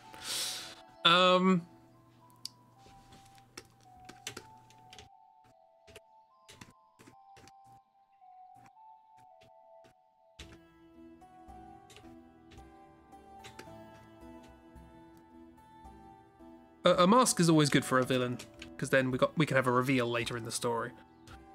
Let's construct a deal with one of Talcotel's book readers, bearers, to send some monsters after them that really want favor. They have their ways.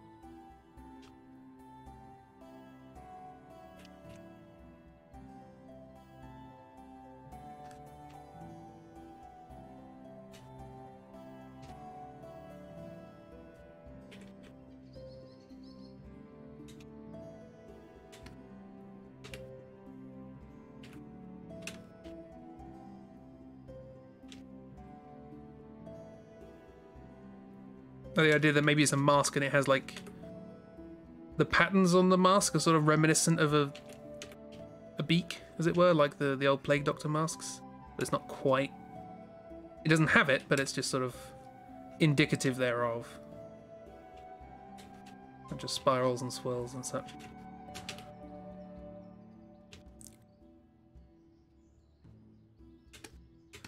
Do they have hair? Are they? I don't know how much. I don't know what we're doing with this. Like the big collar. It's cold here. It looks like a weird moustache.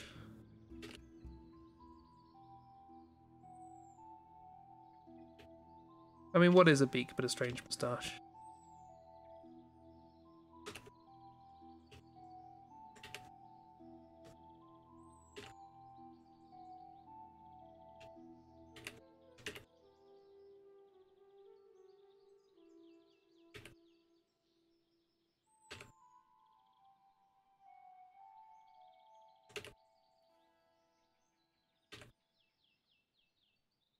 I mean, it could be tiered.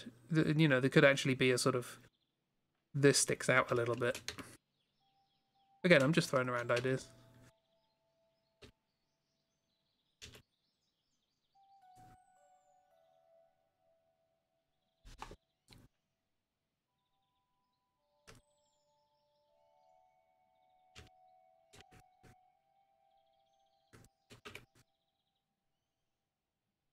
Channel my inner bloodborne. Oh, I just drew Eileen the Crow. Do we want a nose there, or do we want to keep it sort of blank? I quite like the cut-off hat. It's quite fun. Sort of symbolic of a... Is this Eileen? We haven't named them, I guess. It could be Eileen. I don't know.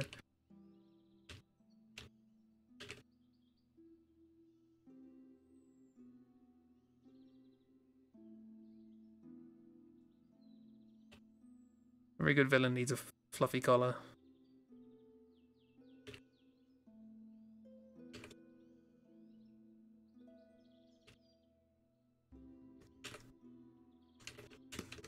Again, feel free to consider this drawing non-canonical. We can always redesign it later. I'm just doing this on the fly.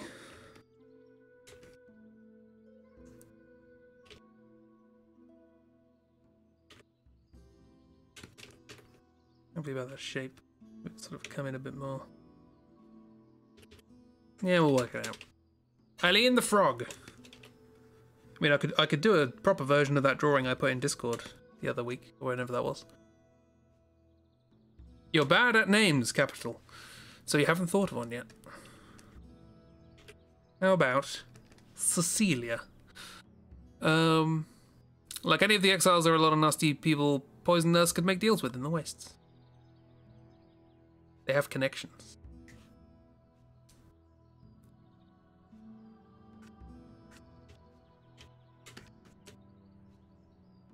I'm gonna go with... That seems a bit excessive. I imagine they're a little bit more utilitarian than that. They've got, you know, vials and...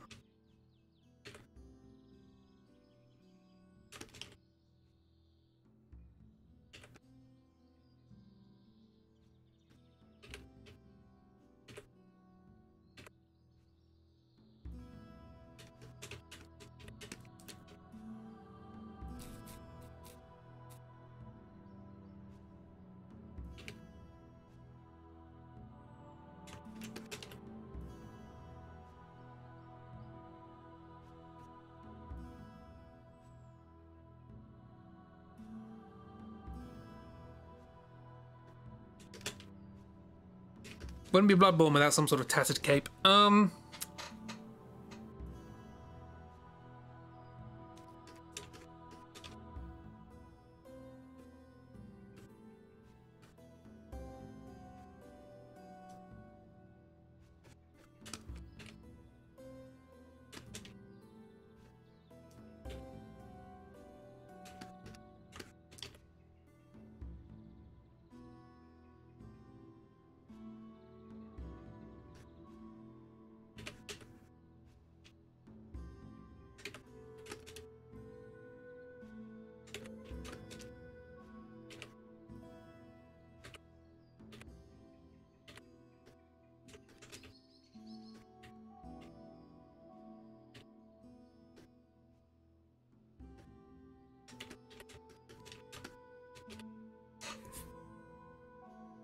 Like any good med student, she runs on coffee and spite.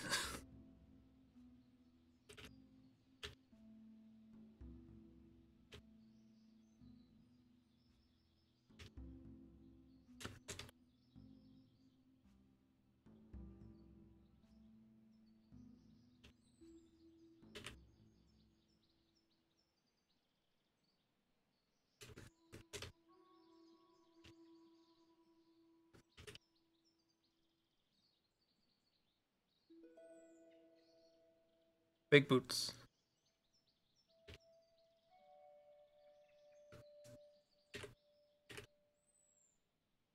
The temptation is to go for, you know, really skinny sort of skeleton-y things, but I imagine big boots. Also layers, lots of layers.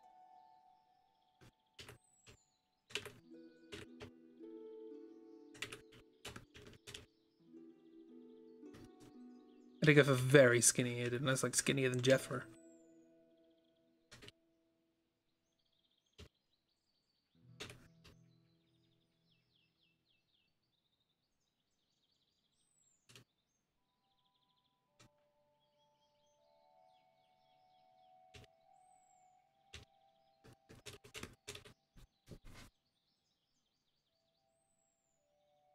Can you imagine Poison as being the first villain in the party actually has to fight for realsies?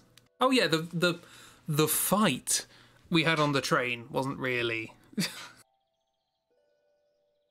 you know, competently achieved on either side, to be honest. And lavender instead of cigarettes. Or at least has to put it has like put actual danger, like dropping something heavy onto Poisonous or something. I mean, this could be like a scripted loss. You know, setting this character up as like, oh, this is something to be scared of in the future. You know.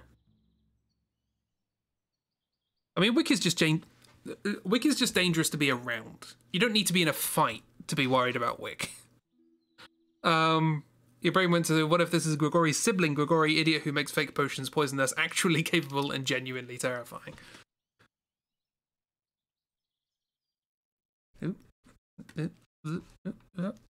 No, okay, well,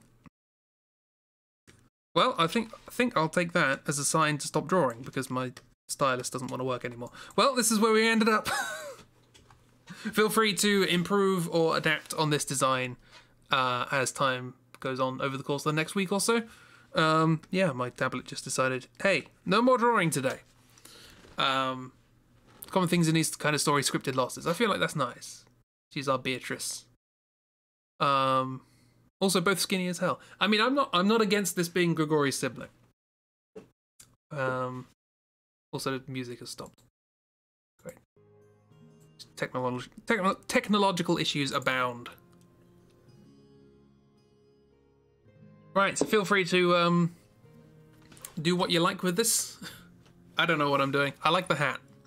That's my starting point. Collar's probably a bit ostentatious. I like the layered skirt thing. The mask could work with enough rejigging. At the moment, it looks a bit silly. But there we are. And Greg insists, not gonna lie, that shrimp thing's not a good look on her. Yeah. Well, that's that. 2 hours already. It's flown by. It felt like 3 hours, but it's flown by. Poison Nurse. Well, hello, my good friend. Talcott has loaned me a few of his most formidable monsters. Motions to a host of varying monsters appearing among the ruins. It's, yeah. They're one of the most in-control characters that we've met so far. They plan many steps ahead. Funnily enough, you think Beatrice was the first time you experienced a scripted loss in a game, at least as far as you can remember. I feel like Beatrix was great and deserved more in the story. That's true of a lot of things from FF9, to be honest. They deserved more attention. Not as much as bloody Freya. Does he know it's his sister? Ooh, I don't know. He left that life behind many years ago. By which he means he ran away from the people who he owed money to.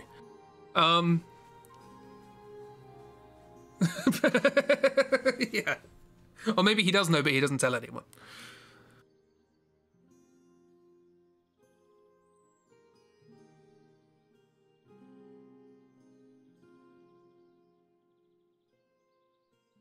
Interesting. I like that. I like the connection. Camera shifts to a hooded figure eating popcorn up in a ruined tower, kicking their legs. This is gonna be good. Yeah, okay. So we've got something going on here. This could work as a kind of, you know, things are starting to get a bit more serious. Oh, hello. He's not stupid. Add permitted term, he's not stupid. Apparently that's offensive. And add permitted term, stupid, full stop. Thanks, Automod. Wouldn't be a stream without you blocking something stupid. Greg probably knows, but he's also not stupid enough to get into a cult. Just stupid enough to try and start one. He doesn't want a cult. He wants to make the money and get out. Oh, yes. He's not stupid. That entire sentence was the term that was problematic. My word. Automod, what are you doing?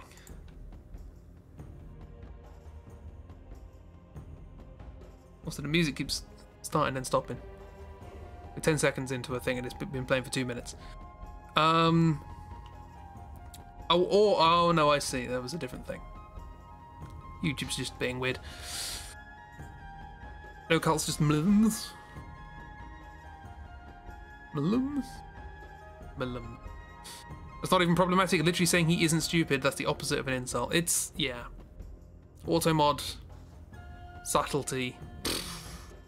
Multi-level marketing. Man love man. Man, gay, gun, man. Yeah, Ramstein. I don't even know if that's I've heard of Wooloo. It's the only reason I've thought of that. It was because of that conversation we had of WLW. Wooloo. And Miss just being very confused. No idea if anyone remembers that, but that's just me. Oh, Pyramid Scheme. Oh, right, okay. Jimmy was right.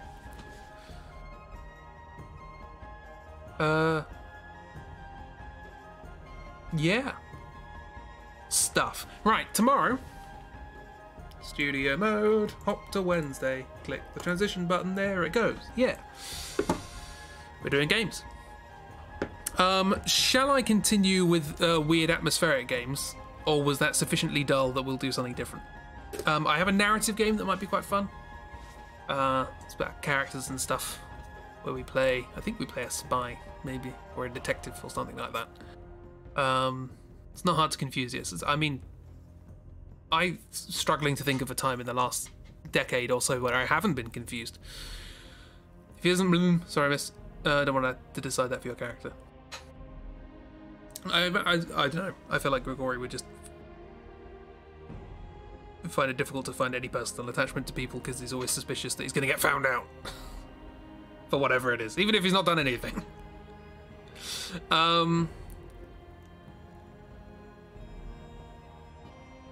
Yeah.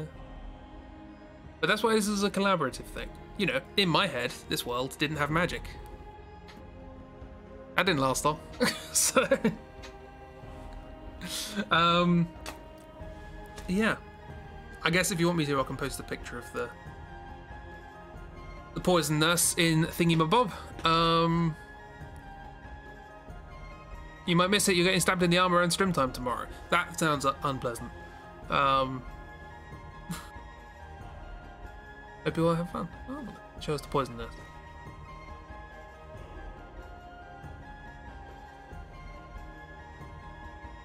There's the noise and purse. Not quite as good as Brood Clown, but it'll do. Heck here. Yay. First dose of Pfizer.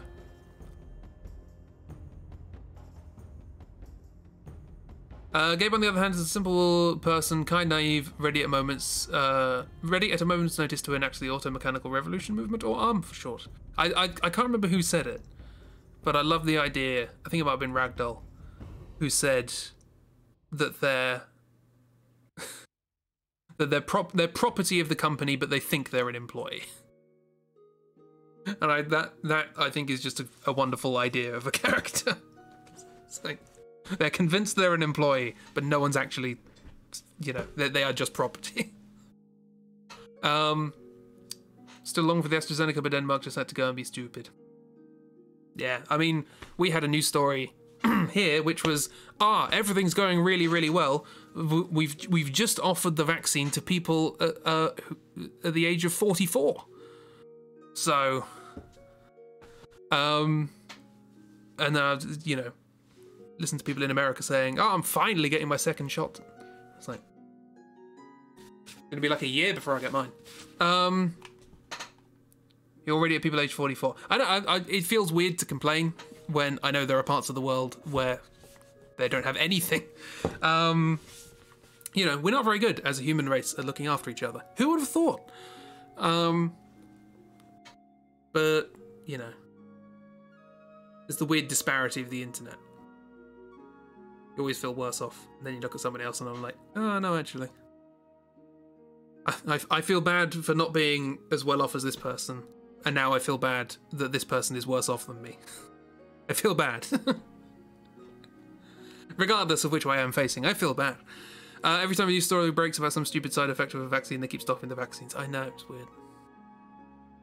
PR. Basically, I wonder how many people... I'm not going to get into that conversation, that's depressing. Yeah. We'll talk about this another day. Maybe we'll play something silly tomorrow. Thank you for coming along, everybody. I hope you had a good time. Retail workers were supposed to be essential workers and never got given the shot first, despite how you've been through all this. I mean, it's all PR. You're essential when they want you to do something. You know, property, not people. There's a reason we're doing this story the way we are. Too depressing, let's do something fun. Let's do something fun. Not now, though. I need to have a shower. Yeah. Thank you for coming along. I hope you had a good time. Apart from the depressing chat at the end. Yeah. Hope you have a good shower. I don't like it. It's just a nuisance. It's a thing I have to do. I've never enjoyed having a shower or a bath or anything like that. It's just time consuming. Anyway. You had a good time. I'm glad. Have a bad shower? That's... No? The best I can hope for is a swift one. Yeah. Have a neutral shower. That's fair. Oh yeah, I can live with that. I have no strong feelings one way or the other. Thank you everyone for coming along. Look after yourself. Have a great week. There are many good and wonderful things waiting for you in the week, I hope. And if not, I will personally come round to your week and kick it in the shins. Until it does. Have a chaotic neutral shower. That sounds awful. Look after yourselves. Do something nice for yourself soon. Now. Do it now. And I'll see you around. I'll be here tomorrow playing stupid games. Have a grand old time. Look after yourselves. Goodbye.